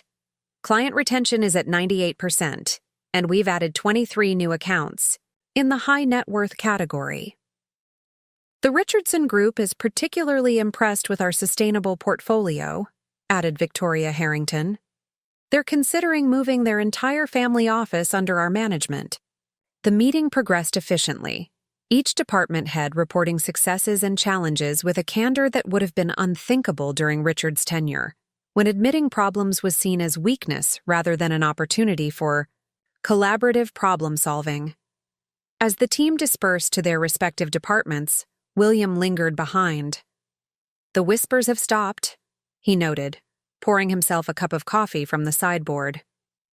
For the first few weeks after Richard left, There was plenty of speculation about how long you'd last before selling your stake or bringing in outside management. Now no one questions your leadership. Results tend to silence critics, I replied, gathering my notes. Though I'm sure there are still those who believe a former corporate wife has no business running an investment firm. William chuckled. Perhaps, but they're not saying it anywhere I can hear. Edmund would be pleased with what you've accomplished. The mention of Richard's grandfather brought a familiar warmth. I'd taken to visiting his grave monthly, updating him on the company's progress as if he could still offer the guidance I'd valued during his life. After the meeting, I returned to what had been Richard's office, now transformed into a space that reflected my own aesthetic. The pretentious oil paintings of sailing vessels had been replaced with contemporary works by local artists. The imposing mahogany desk where Richard had held court was gone, replaced by a more functional workspace, arranged to facilitate conversation rather than intimidate visitors. My phone buzzed with a text from Melissa. Appointment went well. It's a girl. Pictures attached if you want to see them. Our unexpected alliance had evolved into something neither of us could have anticipated. Not friendship exactly, but a relationship built on mutual respect and shared purpose. The trust, for her child, Richard's daughter, had been established with provisions for education, healthcare, and financial security. Richard, true to form, had initially contested the arrangements, then abruptly shifted to disinterest when he realized there was no advantage to be gained. I opened the attached ultrasound image, studying the grainy profile of the tiny Bennett heir, a girl who would grow up knowing her full family history, both the triumphs and the failures. Melissa and I had agreed on that much. No sanitized version of events, no convenient lies to protect adult egos. She's beautiful, I texted back. Have you thought more about names? Leaning toward Eleanor Grace. Eleanor was my grandmother's name. I smiled at the coincidence. Eleanor had been Edmund's wife's name as well. Whether intentional or not, Melissa had chosen a name that connected her daughter to the Bennett legacy in a way Richard would likely never appreciate. My intercom buzzed. Mrs. Bennett, your mother is here. I winced slightly at the continued use of my married name, a detail I hadn't yet corrected, partly due to the complicated legal proceedings still underway, and partly because, in Boston's financial circles, the Bennett name carried weight that opened doors. Send her in, please. Elizabeth Prescott entered with her characteristic blend of elegance and energy, kissing me on both cheeks before settling into one of the visitor chairs. At 68, she remained a formidable presence in Boston's social scene, though she had deliberately stepped back from her philanthropic commitments to support me through the upheaval of recent months. The office looks wonderful, she commented, glancing approvingly at the transformed space. Much more you than that mausoleum Richard insisted upon. The whole floor has been renovated, I told her. We're bringing Bennett and Sons into the current century, figuratively and literally. And how are you, darling? Beyond the professional successes everyone is talking about. It was the question people rarely asked, focusing instead on the business, implications of Richard's departure, or the salacious details of his double life. I'm finding my way, I answered honestly. Some days are easier than others. She nodded, understanding the complexities behind my simple response. And the divorce proceedings? Ongoing. Richard's latest attorney is taking a more aggressive approach, challenging the trust provisions and claiming Edmund was not of sound mind when he appointed me executor. My mother scoffed. Edmund Bennett was sharper at 80 than Richard is at 45. That argument won't stand up to the slightest scrutiny. It's not meant to succeed, just to delay and frustrate me into a more favorable settlement. I shrugged, no longer particularly concerned by Richard's legal maneuvers. Jeffrey assures me it's a desperate tactic that will backfire. And Melissa, how is she managing? Better than expected. She's enrolled in a business program at Boston University, focusing on event management. The trust will provide for her child, and she seems determined to build an independent life. My mother studied me thoughtfully. You've handled this situation with remarkable grace, Eliza. Many women would have vilified both husband and mistress, made the whole mess as publicly painful as possible. What purpose would that serve? The situation was painful enough without adding vindictiveness to the mix. I glanced at the ultrasound image still open on my phone. Besides, there's a child involved. She deserves better than to be born into active hostility. Edmund chose well when he put you in charge, my mother said softly. Not just of the money, but of the family's future. After my mother left, I found myself reflecting on the journey of the past 3 months, from the shock of Melissa's appearance at my birthday to the comprehensive restructuring of both Bennett and Sons and my personal life. The path had been neither straight nor easy, with Richard fighting each step of the separation and attempting to undermine my leadership at every opportunity. Yet something unexpected had emerged from the chaos, a clearer sense of who I was beyond the roles I had played as Richard's wife, Edmund's chosen executor, the perfect hostess, the supportive partner. Those aspects of my identity remained, but they no longer defined me completely. My assistant appeared in the doorway. Your car is ready whenever you're set to leave. Thank you, David. I'll head out now. The late afternoon sun cast long shadows across Boston Common as my driver navigated toward Cambridge. Harvard Business School had invited me to speak to their Women in Leadership seminar, a request that would have been unthinkable 6 months ago when I was known primarily as Richard Bennett's wife, rather than the interim CEO of Bennett & Sons Investment Group. Tonight, I would share not just the professional insights gained from restructuring a traditional investment firm for contemporary challenges, but also the personal wisdom hard-won through betrayal, resilience, and reinvention. As the car crossed the Charles River, I reviewed my speaking notes, focusing on the conclusion that had taken the longest to craft. The measure of our success is not found in the absence of challenges, but in how we respond to them. When my carefully constructed life imploded, I discovered that what remained wasn't emptiness but possibility. The structures I had relied upon, marriage, social position, defined roles, had actually been limitations disguised as security. True security comes not from external validation, but from internal clarity about who you are and what you value. My journey continues, as all our journeys do.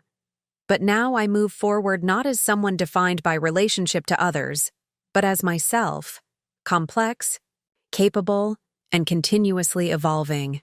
The words reflected not just what I hoped to convey to the ambitious young women who would fill the auditorium tonight, but what I was still learning to embrace fully myself, that endings, however painful, create space for new beginnings. My phone buzzed with a calendar reminder. Dinner with Vanessa, 8:30 p.m. After my talk, I would meet my oldest friend to celebrate a milestone neither of us had anticipated. The board's decision, finalized that morning, to remove interim from my CEO title. Life continued to unfold in unexpected ways. The woman, who had once believed her greatest achievement was maintaining a perfect facade, as Mrs. Richard Bennett was now recognized as a financial leader in her own right.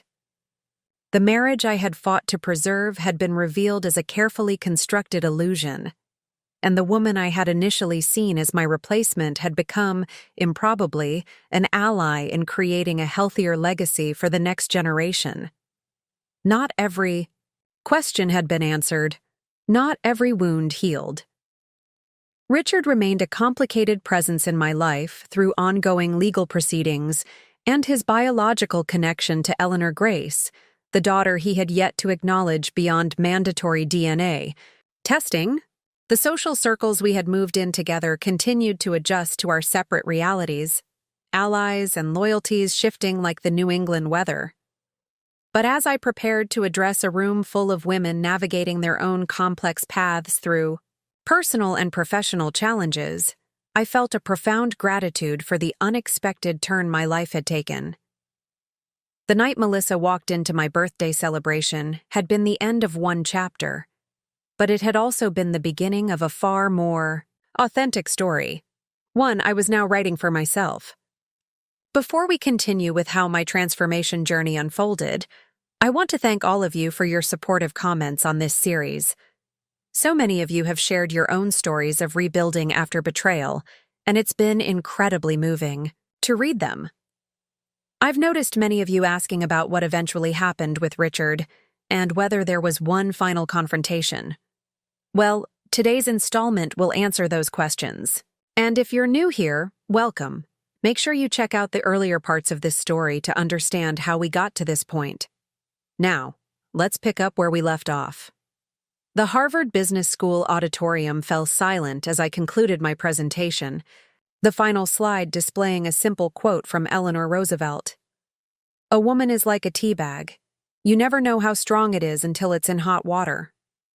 For a moment, I stood in the stillness, acutely aware of the hundreds of eyes focused on me, women at various stages of their careers, many taking notes, others nodding in recognition of struggles similar to their own. Then applause erupted, starting in the front rows and cascading backward through the hall.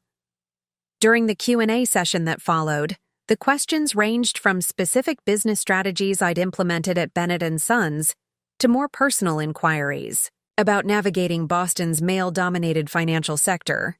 But it was the final question, posed by a young woman in the back row, that caught me off guard with its directness. "Ms. Bennett, you've spoken eloquently about professional resilience, but I'm curious, how do you handle running into your ex-husband socially? Boston's financial community is small, and it seems inevitable that your paths would cross." The room grew quieter, the audience clearly interested in this more personal dimension of my story. I took a moment before responding, appreciating her candor. "That's an excellent question," I acknowledged. "The truth is, Richard and I haven't directly interacted since the day he cleared out his office at Bennett & Sons. Our communication has been exclusively through attorneys. Boston may be small, but when someone puts significant effort into avoiding you, it's surprisingly easy to maintain distance." What I didn't share was my suspicion that Richard had been deliberately keeping a low profile, waiting for the gossip to subside before attempting to rebuild his reputation. According to Vanessa's extensive network of social connections, he had been spotted in New York and Miami, but had largely disappeared from Boston's social calendar. After the talk concluded, the department chair invited me to join a small dinner with faculty members and select students.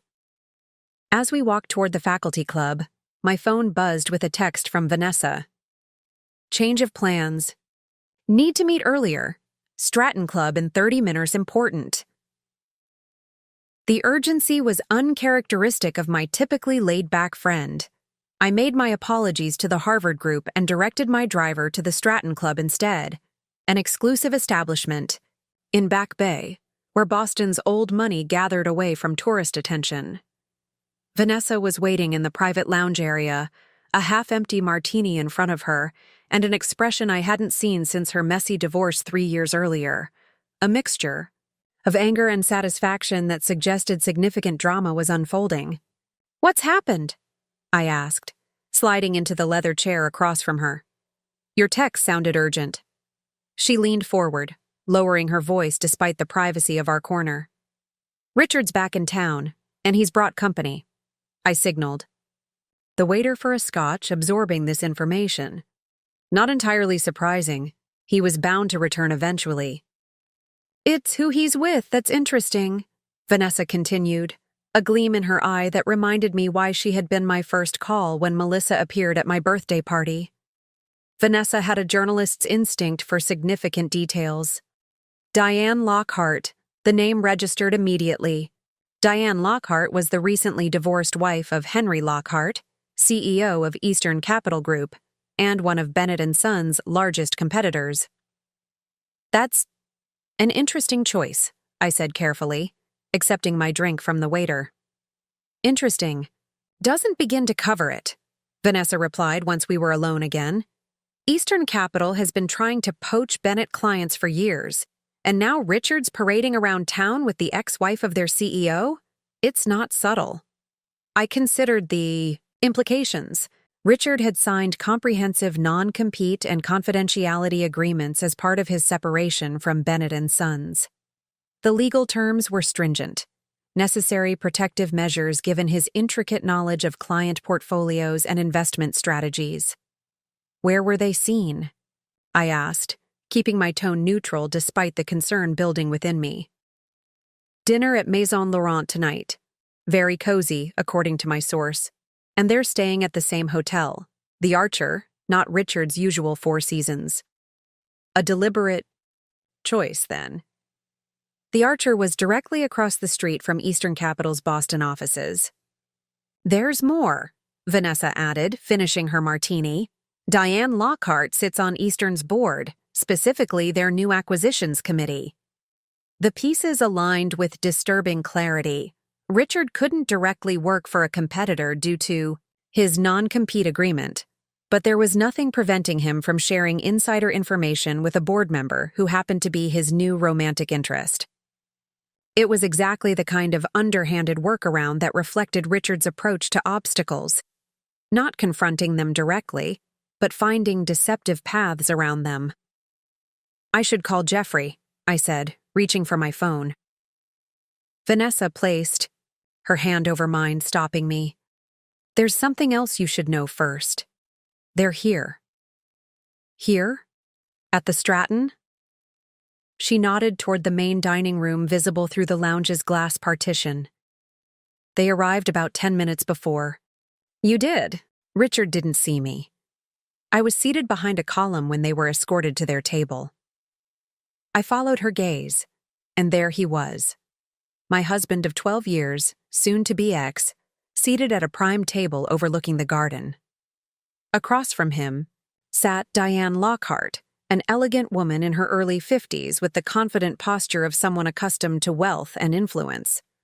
Richard was leaning toward her, that familiar charming smile in place as he spoke animatedly. It was the first time I'd seen him in person since he'd cleared out his office 3 months earlier. I had expected to feel something, anger, resentment, perhaps even lingering affection. Instead, I experienced a strange detachment, as if observing a character in a play rather than a man who had once been the center of my life. We should leave, I said, turning back to Vanessa. I have no interest in a public scene. Or, Vanessa countered with a mischievous glint, we could join them. Absolutely not. Not literally at their table, she clarified. But the Connollys are hosting a group in the private dining section, and they'd be delighted to have us join. Their table has a perfect view of the main room. I considered the proposition. Deliberately positioning myself to observe Richard felt petty, yet I couldn't deny a certain strategic advantage in seeing him interact with Diane Lockhart. If he was indeed planning to circumvent his non-compete through her, witnessing their dynamic might provide valuable insight. Fine, I conceded. But we're there as guests of the Connollys, not as spies. Of course, Vanessa agreed, her innocent tone belied by the satisfaction in her eyes. Purely social. Thomas and Marion, Connolly welcomed us warmly to their gathering, a celebration of their 40th anniversary with a small circle of friends. From our position, I had a clear view of Richard and Diane without being directly in his line of sight. Throughout dinner, I found myself making professional small talk while periodically observing Richard's table. His body language was familiar. The animated gestures, the focused attention, the well-timed laugh that made whoever he was speaking with feel uniquely interesting. I had once been the recipient of that calculated charm, had once believed it represented genuine connection rather than strategic manipulation. They make an attractive couple, Marion Connolly noted, following my gaze. Though I'm surprised to see Richard with Diane Lockhart, of all people, given the history between Bennett and Eastern. Richard has always valued his personal interests above professional boundaries, I replied, keeping my tone light despite the weight of the observation. Marion patted my hand sympathetically. You've handled everything with remarkable dignity, Eliza. The entire community has noticed. The support was genuine but uncomfortable, reminding me that despite my professional accomplishments, many in Boston society still viewed me primarily through the lens of my failed marriage, the wronged wife who had behaved admirably in the face of humiliation. As dessert was served, I noticed Richard and Diane preparing to leave. He helped her with her wrap in a gallant gesture I recognized all too well, his hand lingering at the small of her back as they moved toward the exit. Then, halfway across the dining room, Richard froze. Our eyes met across the crowded space, his widening in surprise before his expression smoothed into careful neutrality. He whispered something to Diane, who glanced in my direction with unconcealed curiosity. I maintained steady eye contact, offering a polite nod of acknowledgement. For a moment, Richard seemed unsure how to respond, an unusual state for a man who prided himself on social adroitness. Then he returned the nod stiffly, before guiding Diane toward the exit with renewed purpose. Well, that was anticlimactic, Vanessa murmured beside me. I was hoping for something more dramatic. Life isn't a reality show, I reminded her, though I understood her disappointment. After all the pain and betrayal, our first post-separation encounter had been nothing more than a brief exchange of nods across a crowded room. Yet, as I reflected on it later that evening, I recognized the significance of that mundane interaction.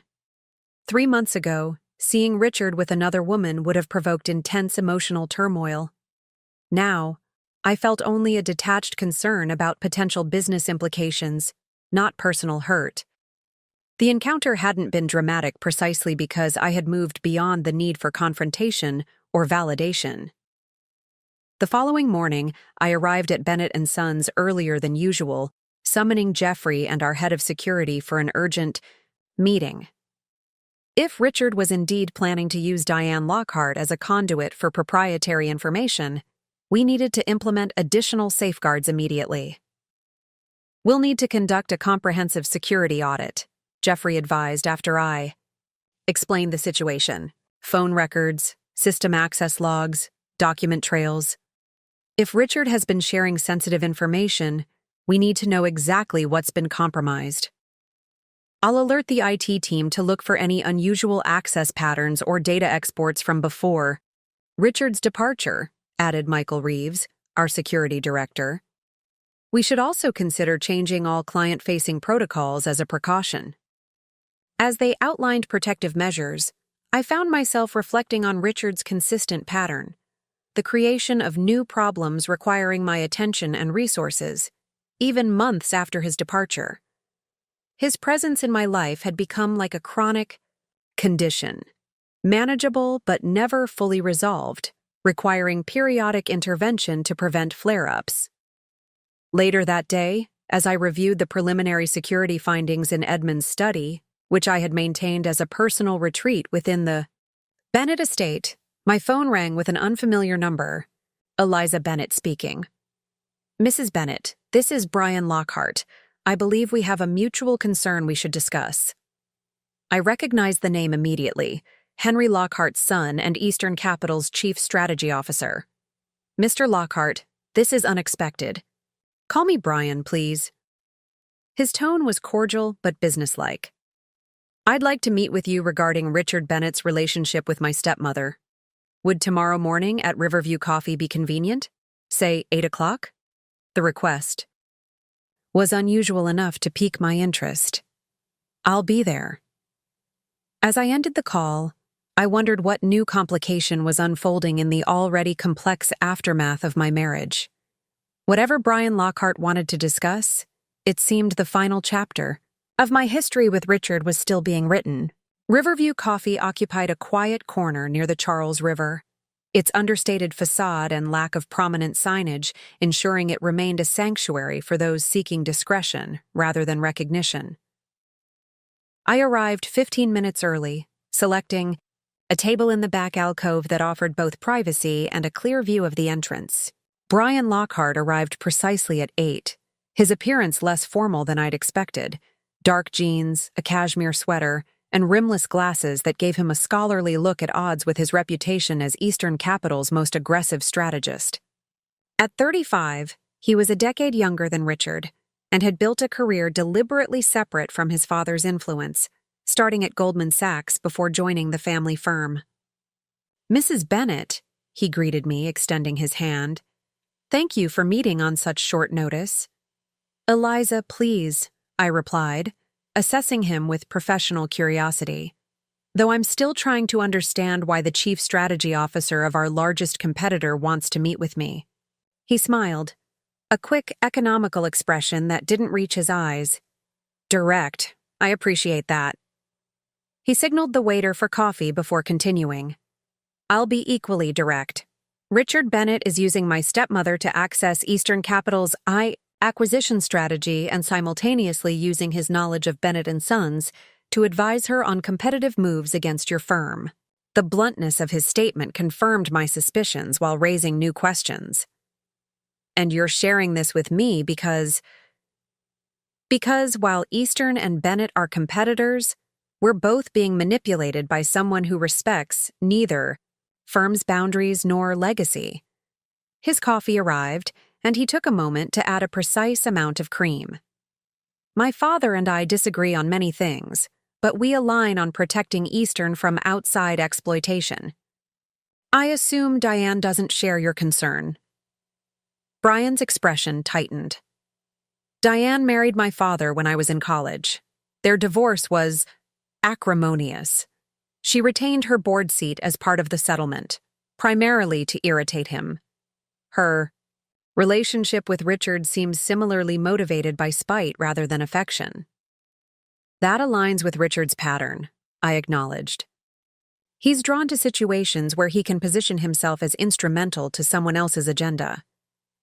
Brian nodded. "Precisely. He's offering Diane insider knowledge of Bennett's operations to help her outmaneuver my father, while simultaneously gathering information about Eastern strategies. It's an elegant manipulation, targeting her desire for revenge while serving his own interests." The assessment was perceptive and unsettlingly accurate in capturing Richard's modus operandi.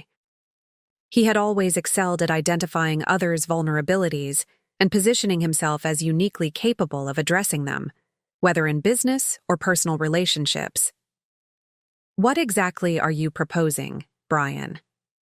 He leaned forward, lowering his voice despite the privacy of our location. "A coordinated response. Diane's access at Eastern is limited but significant, focused on acquisition targets. Richard's knowledge of Bennet is comprehensive but increasingly outdated as you implement changes. Together, they're dangerous. Separately, they're manageable. And how do we separate them? By offering each what the other is pretending to provide." He reached into his messenger bag and withdrew a slim folder. "This contains evidence that Richard has been simultaneously approaching Eastern's acquisition targets with counteroffers based on information from Diane. He's effectively playing both sides." I examined the documents, email exchanges, meeting notes, tracked movements showing Richard visiting companies on Eastern's acquisition shortlist soon after Diane's board reviews. Why not take this directly to Diane? Because Richard has convinced her that I'm attempting to undermine her board position at my father's direction. She wouldn't believe anything coming from me.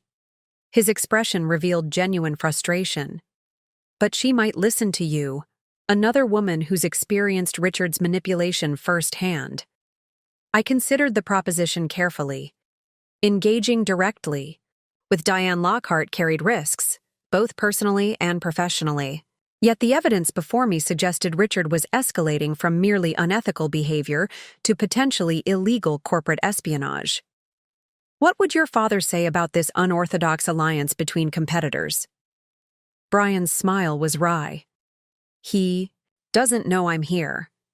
My father believes in crushing opponents, not collaborating with them." but I've studied Bennett & Sons' trajectory under your leadership. You're steering towards sustainable investments and boutique services that complement, rather than directly compete with Eastern's primary markets. There's room for both firms to thrive without this destructive espionage. His analysis of my strategic direction was surprisingly accurate, reflecting either thorough research or genuine insight.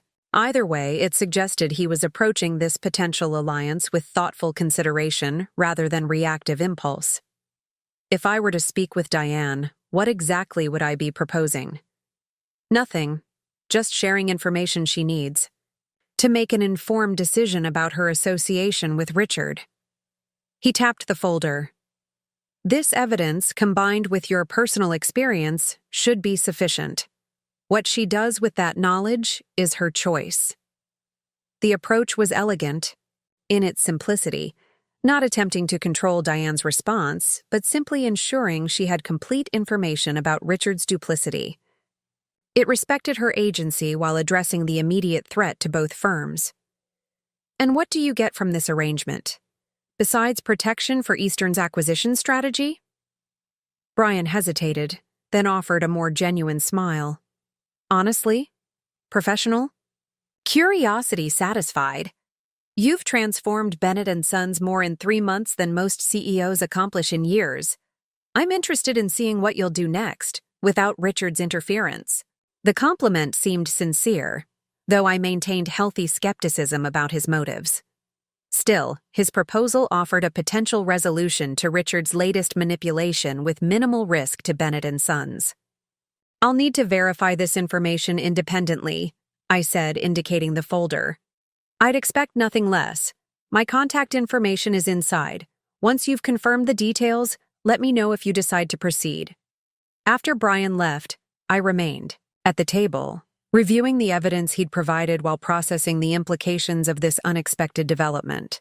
If accurate, the documents suggested Richard had escalated from opportunistic deception to calculated corporate sabotage, behavior that crossed legal boundaries and could have significant repercussions for both him and Diane if exposed. More concerning was what these actions revealed about Richard's state of mind. Rather than rebuilding his life post-separation, he seemed intent on destructive schemes motivated by revenge or desperation. The man I'd married had been manipulative, but had operated within certain ethical boundaries. This new version of Richard appeared unmoored from such constraints. My contemplation was interrupted by a text from Jeffrey. Security audit preliminary results complete. Evidence of unauthorized access to client files before ours departure. Call when available. The confirmation of Richard's malfeasance solidified my decision. I would need to act decisively to protect both Bennett & Sons and, ironically, Eastern Capital from Richard's increasingly reckless behavior. As I gathered the documents, a notification appeared on my phone, a reminder for tomorrow's appointment with Melissa for the baby's 7-month checkup. Amid the corporate intrigue and strategic maneuvering, this simple reminder centered me. While Richard spiraled into increasingly self-destructive patterns, I was helping prepare for the arrival of his daughter, a child he had yet to acknowledge beyond legally required paternity confirmation. The contrast couldn't have been starker. Richard was channeling his considerable talents into revenge and manipulation, while I was focusing on creation and growth, both at Bennett & Sons and in preparing for Eleanor Grace's arrival. The realization brought unexpected clarity about what truly mattered in the aftermath of our marriage's collapse. Back at Bennett & Sons, I reviewed the security audit with Jeffrey and our IT director, confirming that Richard had indeed accessed confidential client information shortly before his departure. The pattern aligned precisely with Brian Lockhart's evidence, suggesting Richard had been planning this corporate espionage while still serving as a Bennett executive. This crosses from unethical to illegal, Jeffrey noted grimly. We have grounds for criminal charges. Let's hold that option in reserve, I decided. First, I want to meet with Diane Lockhart. If she's unaware of the extent of Richard's manipulation, she deserves the opportunity to extricate herself before legal proceedings commence. Jeffrey raised an eyebrow. A surprisingly compassionate approach, given the circumstances. It's not compassion, I clarified. It's strategy. Criminal charges create public spectacle that could damage client confidence in both firms. If Diane ends her association with Richard and Eastern implements the same security protocols we're establishing, we contain the damage while maintaining the option for legal action if necessary. The solution reflected my evolving leadership approach: firm, but not punitive, strategic rather than reactive. Edmund had operated with similar principles, understanding that long-term success required wisdom about when to strike and when to show restraint. Arranging a meeting with Diane proved simpler than anticipated. A brief, carefully worded email mentioning mutual concerns regarding Richard Bennett received a response within the hour, suggesting tea at her Beacon Hill brownstone the following afternoon. That evening, as I prepared for what would undoubtedly be a delicate conversation, Melissa called with updates from her doctor's appointment. "Everything looks perfect," she reported, her voice reflecting growing excitement about the baby. "The doctor says she's right on track for her January due date." "That's wonderful news," I replied, genuinely pleased. "How are you feeling?" "Huge," she laughed, "but otherwise good. The business courses are keeping me busy in a positive way." She paused before adding, "Richard called yesterday. First time in weeks." My attention sharpened. What did he want? To discuss trust arrangements for the baby. He suddenly seems concerned about financial provisions, asking detailed questions about the structure you established. Her tone reflected healthy skepticism. It seemed odd, given his previous disinterest. The timing aligned too perfectly with his involvement with Diane to be coincidental. Richard's renewed interest in his unborn child's trust might indicate he was seeking another angle to access Bennett funds or information. Has he asked to meet in person? Yes, suggested dinner next week to discuss the future amicably. The eye roll was audible in her voice. I told him I'd think about it. That's wise, I commended her caution. When he calls again, it might be helpful to mention that any changes to the trust require my approval as executor. A strategic disclosure that would signal to Richard that Melissa and I remained in communication, potentially derailing whatever new scheme he was developing. After we ended the call, I sat in Edmund's study, connecting threads from the disparate interactions of the past 24 hours. Richard's simultaneous pursuits, corporate espionage with Diane, renewed interest in Melissa's trust, suggested a man desperately seeking leverage or resources. The question was why. Richard's monthly allowance from the Bennett Trust remained generous despite the reductions I'd implemented. His professional reputation had been damaged, but not destroyed by his resignation. What was driving this escalation of risky behavior? The answer emerged from an unexpected source the following morning: a call from our bank's private client. Services Director. Mrs. Bennett, we've flagged some concerning activity related to accounts previously accessible to your husband. Multiple wire transfer attempts to offshore entities, all rejected due to insufficient validation. When did these attempts occur? The most recent was yesterday afternoon, all from different locations, using credentials that would have been valid before your security updates. The pattern suggested mounting desperation, Richard repeatedly attempting to access funds he could no longer reach. But why the urgency? What financial pressure was he facing that his trust allowance couldn't address? As I prepared to meet Diane Lockhart later that day, I realized I was approaching the conversation with incomplete information. Richard's behavior pointed to a man under significant pressure, yet the nature of that pressure remained unclear.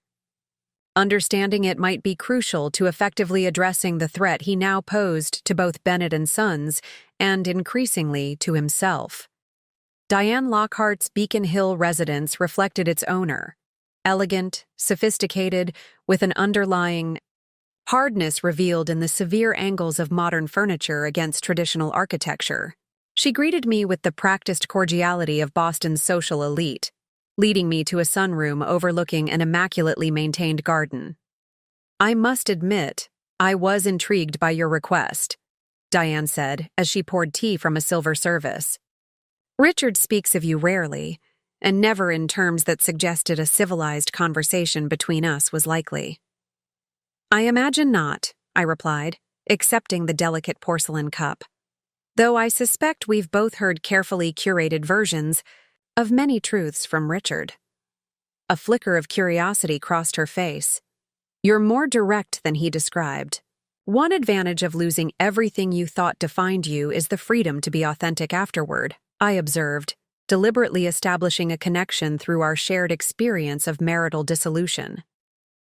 "Your home is lovely, by the way. Post-divorce acquisitions often reflect our truest tastes." The comment elicited a genuine smile. Henry always insisted on dreary antiques, family legacy, and all that. The first thing I did after the settlement was put them in storage and buy furniture I actually wanted to live with. The moment of connection established, I shifted toward the purpose of my visit.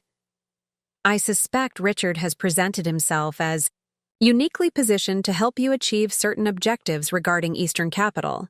Her expression cooled instantly. "I don't discuss my personal relationships or business matters with strangers, Mrs. Bennet, even ones who pour excellent tea." I placed the folder Brian had provided on the table between us. "I understand completely. Privacy matters. So does having accurate information before making decisions that could have significant consequences." She eyed the folder warily. "What exactly are you suggesting?"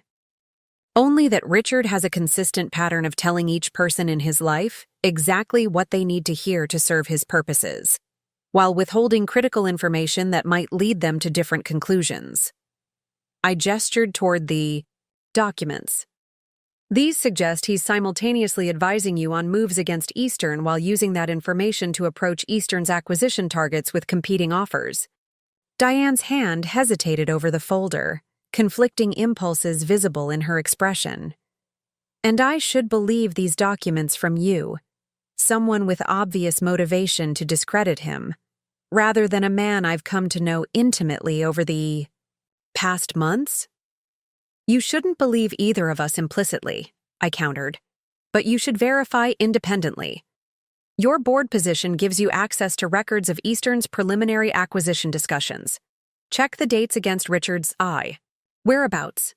Ask yourself why a man who signed a non-compete agreement with severe financial penalties would risk meeting with companies on Eastern's target list unless he had something significant to gain or something substantial to fear." The last phrase caught her attention. To fear? I hadn't planned to share this speculation, but her perceptiveness created an opening I hadn't anticipated. Richard has been attempting to transfer funds to offshore accounts, significant amounts beyond what his current income would support. He's also suddenly showing interest in his unborn child's trust fund after months of indifference. These behaviors suggest financial pressure beyond normal circumstances. Diane's expression shifted, a barely perceptible tightening around her eyes. "That's an interesting observation." Something in her tone suggested more knowledge than she was admitting. I decided to take a calculated risk. "Diane, I'm not here to damage your relationship with Richard or to relitigate my marriage. I'm here because whatever is driving his current behavior poses risks to Bennett and Sons, to Eastern Capital, and potentially to Richard himself. If you know what's behind this escalation, sharing that information might help prevent a situation that damages all involved." She studied me for a long moment, seemingly reassessing her initial impression. Finally, she reached for the folder, opening it to scan the contents with practiced efficiency. Her expression remained neutral, but I noticed her hand tighten on the page as she reviewed certain details. "These could be fabricated," she said, but her tone lacked conviction. "They could be," I agreed, "but you know they aren't. Richard's pattern is too consistent for these to be coincidental." She closed the folder deliberately, her decision made. Richard came to me initially claiming he wanted to explore investment opportunities independent of Bennett constraints. Our personal relationship developed later. About a month ago, he mentioned financial difficulties, gambling debts to private parties who don't extend generous payment terms. The revelation clicked several pieces into place. Richard's gambling issues had surfaced periodically throughout our marriage, always followed by promises of reform. Edmund had been aware of the problem, which explained certain restrictive provisions in the trust structure. "How much does he owe?" I asked, keeping my tone neutral. $7 million, according to him, due by the end of next month. She smoothed an invisible wrinkle from her impeccable linen pants. He assured me the situation was temporary, that once certain investments materialized, he would resolve the debt without my assistance. Those investments being information he could leverage from both Bennett and Eastern, I concluded. She nodded, her expression hardening. "It seems I've been played as thoroughly as his previous targets. How unoriginal of me." Richard excels at identifying exactly what each person desires and positioning himself as uniquely capable of providing it, I said, recognizing an unexpected kinship with this woman I'd initially viewed as an adversary. "For you, perhaps it was insider knowledge that would help you maintain influence at Eastern despite your divorce. While for you, it was the promise of a partnership of equals that somehow always prioritized his ambitions," she finished, surprising me with her perception. "Henry operated similarly. Perhaps we both have patterns worth examining." The observation, though uncomfortably accurate, created a foundation for candid discussion. For the next hour, Diane and I compared experiences, identifying the manipulation techniques Richard had employed with both of us. Despite our different circumstances, the similarities were striking, the initial charm giving way to subtle control, the gradual isolation from outside perspectives, the clever way he positioned himself as essential to our success. "What will you do now?" I asked, as our conversation drew to a close. She smiled thinly. "Exactly what Henry would least expect. Contact him directly about Richard's approaches to Eastern's acquisition targets. Family dysfunction aside, we built Eastern together. Neither of us wants to see it damaged by an outside opportunist." "And Richard?" "I believe we both have conversations pending with him," she replied, rising gracefully to signal the end of our meeting. "Though I suspect yours will be more consequential given your control of the resources he so desperately needs." As I left Diane's home, I felt a curious sense of completion, as if a circle had been drawn connecting all the women Richard had attempted to manipulate. First Melissa, now Diane, each of us initially isolated in our separate spheres of his influence, now sharing information and perspective that revealed the complete picture of his deceptions. The confrontation with Richard occurred sooner than I'd anticipated. When I returned to the Bennett estate that evening, his car was parked in the circular driveway, the flashy Aston Martin he'd purchased with trust funds shortly before our separation. He sat on the front steps, his normally immaculate appearance showing signs of strain, stubble shadowing his jaw, his designer shirt wrinkled as if he'd been wearing it for days. "Breaking and entering is still illegal, regardless of our marital status," I called as I approached, maintaining a safe distance. His disheveled appearance and desperate circumstances made him unpredictable. "It's still legally my residence until the divorce is finalized," he countered, rising unsteadily. The slight slur in his voice suggested he'd been drinking. "We need to talk, Eliza." "About your gambling debts? Or about your corporate espionage involving Diane Lockhart? Perhaps your sudden interest in Melissa's trust fund? You've been quite busy." I remained near my car, keys in hand, phone accessible. His eyes narrowed. "Been comparing notes, have you? The 3 women in Richard's life, forming a little support group?" "Information has a way of surfacing when you're deceiving multiple people simultaneously," I replied calmly. The effort required to maintain separate narratives eventually becomes unsustainable. He laughed bitterly, always so analytical, so controlled. Did it ever occur to you that your emotional detachment might have driven me to seek connection elsewhere? The attempted deflection was so transparent, so classically Richard, that I found myself pitying rather than resenting him. No, Richard, it didn't. Because I recognize manipulation when I hear it now. Your choices were your own, driven by your needs and insecurities, not by my alleged shortcomings. He stepped toward me, his composed facade crumbling. I need access to the trust principal. Just temporarily. 7 million, secured against my future disbursements. Once I clear this debt, everything can return to normal. Normal, I repeated, the word hollow in the gathering twilight. Which version of normal are you envisioning? The one where you maintain a double life with a pregnant mistress? Or the one where you exploit your relationship with Diane Lockhart to damage two financial institutions? Perhaps the one where you attempt to embezzle client funds? His expression darkened. You've never understood the pressures I face, the expectations of being a Bennett. Everything I did was to preserve our position, our legacy. No, Richard, everything you did was to preserve the illusion of control, while systematically undermining the actual legacy Edmund built. I shook my head, suddenly weary of the circular conversation. The trust won't pay your gambling debts. Not now, not ever. If these creditors are as dangerous as you've implied to Diane, I suggest you speak with Jeffrey about legal protection options.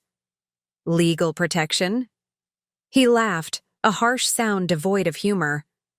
These aren't people who respect restraining orders. Eliza. They're expecting payment by the end of next month, and they've made it clear that failure isn't an option. For a moment, genuine concern displaced my detachment. Despite everything, I didn't wish him harm. Then work with Jeffrey to establish a payment plan with your allowance. Sell assets if necessary, but the trust principal remains protected, as Edmund intended. Richard's expression hardened into something unfamiliar, a cold calculation that sent a chill through me despite the warm evening. There's another option.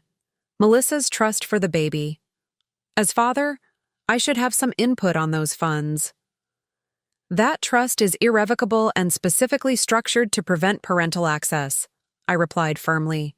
It exists to protect your daughter. From exactly this type of situation. My daughter, he repeated, his tone shifting to something gentler, more manipulative. I've been thinking about her, about being involved in her life. I regret my initial reaction to the pregnancy. Perhaps there's a way forward that benefits everyone. Financial support for my immediate situation in exchange for a more active role as a father. The transparent attempt to commodify his relationship with his unborn child represented a new low, even for Richard. Fatherhood isn't a transaction, Richard. It's a commitment independent of financial considerations. If you genuinely want a relationship with your daughter, that path remains open regardless of your monetary situation. He stepped closer, desperation evident in his movements. You don't understand the seriousness of this situation. These people will take everything, not just from me, but from anyone connected to me.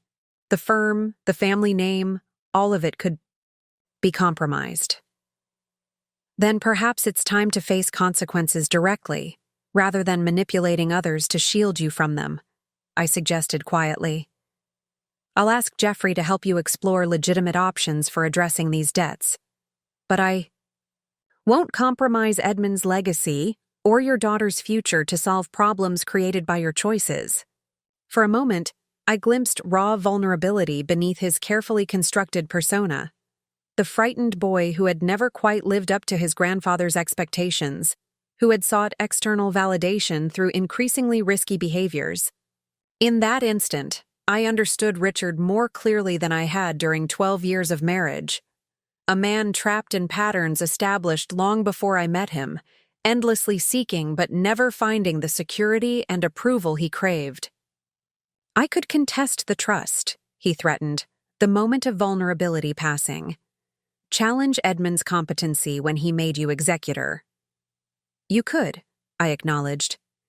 But the legal proceedings would freeze all disbursements during litigation, including your monthly allowance. Is that really the outcome you're seeking? The logic penetrated his desperation. His shoulders slumped slightly as the futility of his position became clear. Then what am I supposed to do? Start over, I said simply.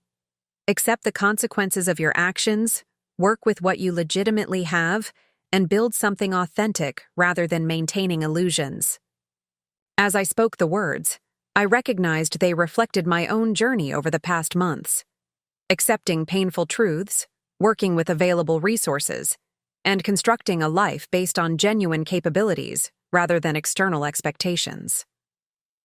Richard stared at me for a long moment, something like recognition flickering in his eyes. You've changed. I've become more myself, I corrected gently. The woman you married was always there, just overshadowed by the role I thought I needed to play as Mrs. Bennet. In the fading light of day, standing on the property that had once represented our shared life, Richard and I reached the true end of our relationship, not through legal documentation or public announcement, but through the mutual recognition that the bonds between us had been severed not by betrayal alone, but by our divergent responses to that breaking point. I had chosen growth, painful but genuine. Richard continued seeking escape through the same patterns that had created his problems initially. Our paths, once entwined, now led in irreconcilably different directions. I'll have Jeffrey contact you tomorrow about options for addressing your financial situation, I said, moving toward the house. In the meantime, I suggest you speak with Diane. She's aware of your approaches to Eastern's acquisition targets. He paled slightly. Eliza. Good night, Richard, I interrupted, no longer interested in his explanations or justifications. Make better choices. 6 months later, I stood in the hospital room where Melissa had just given birth to Eleanor.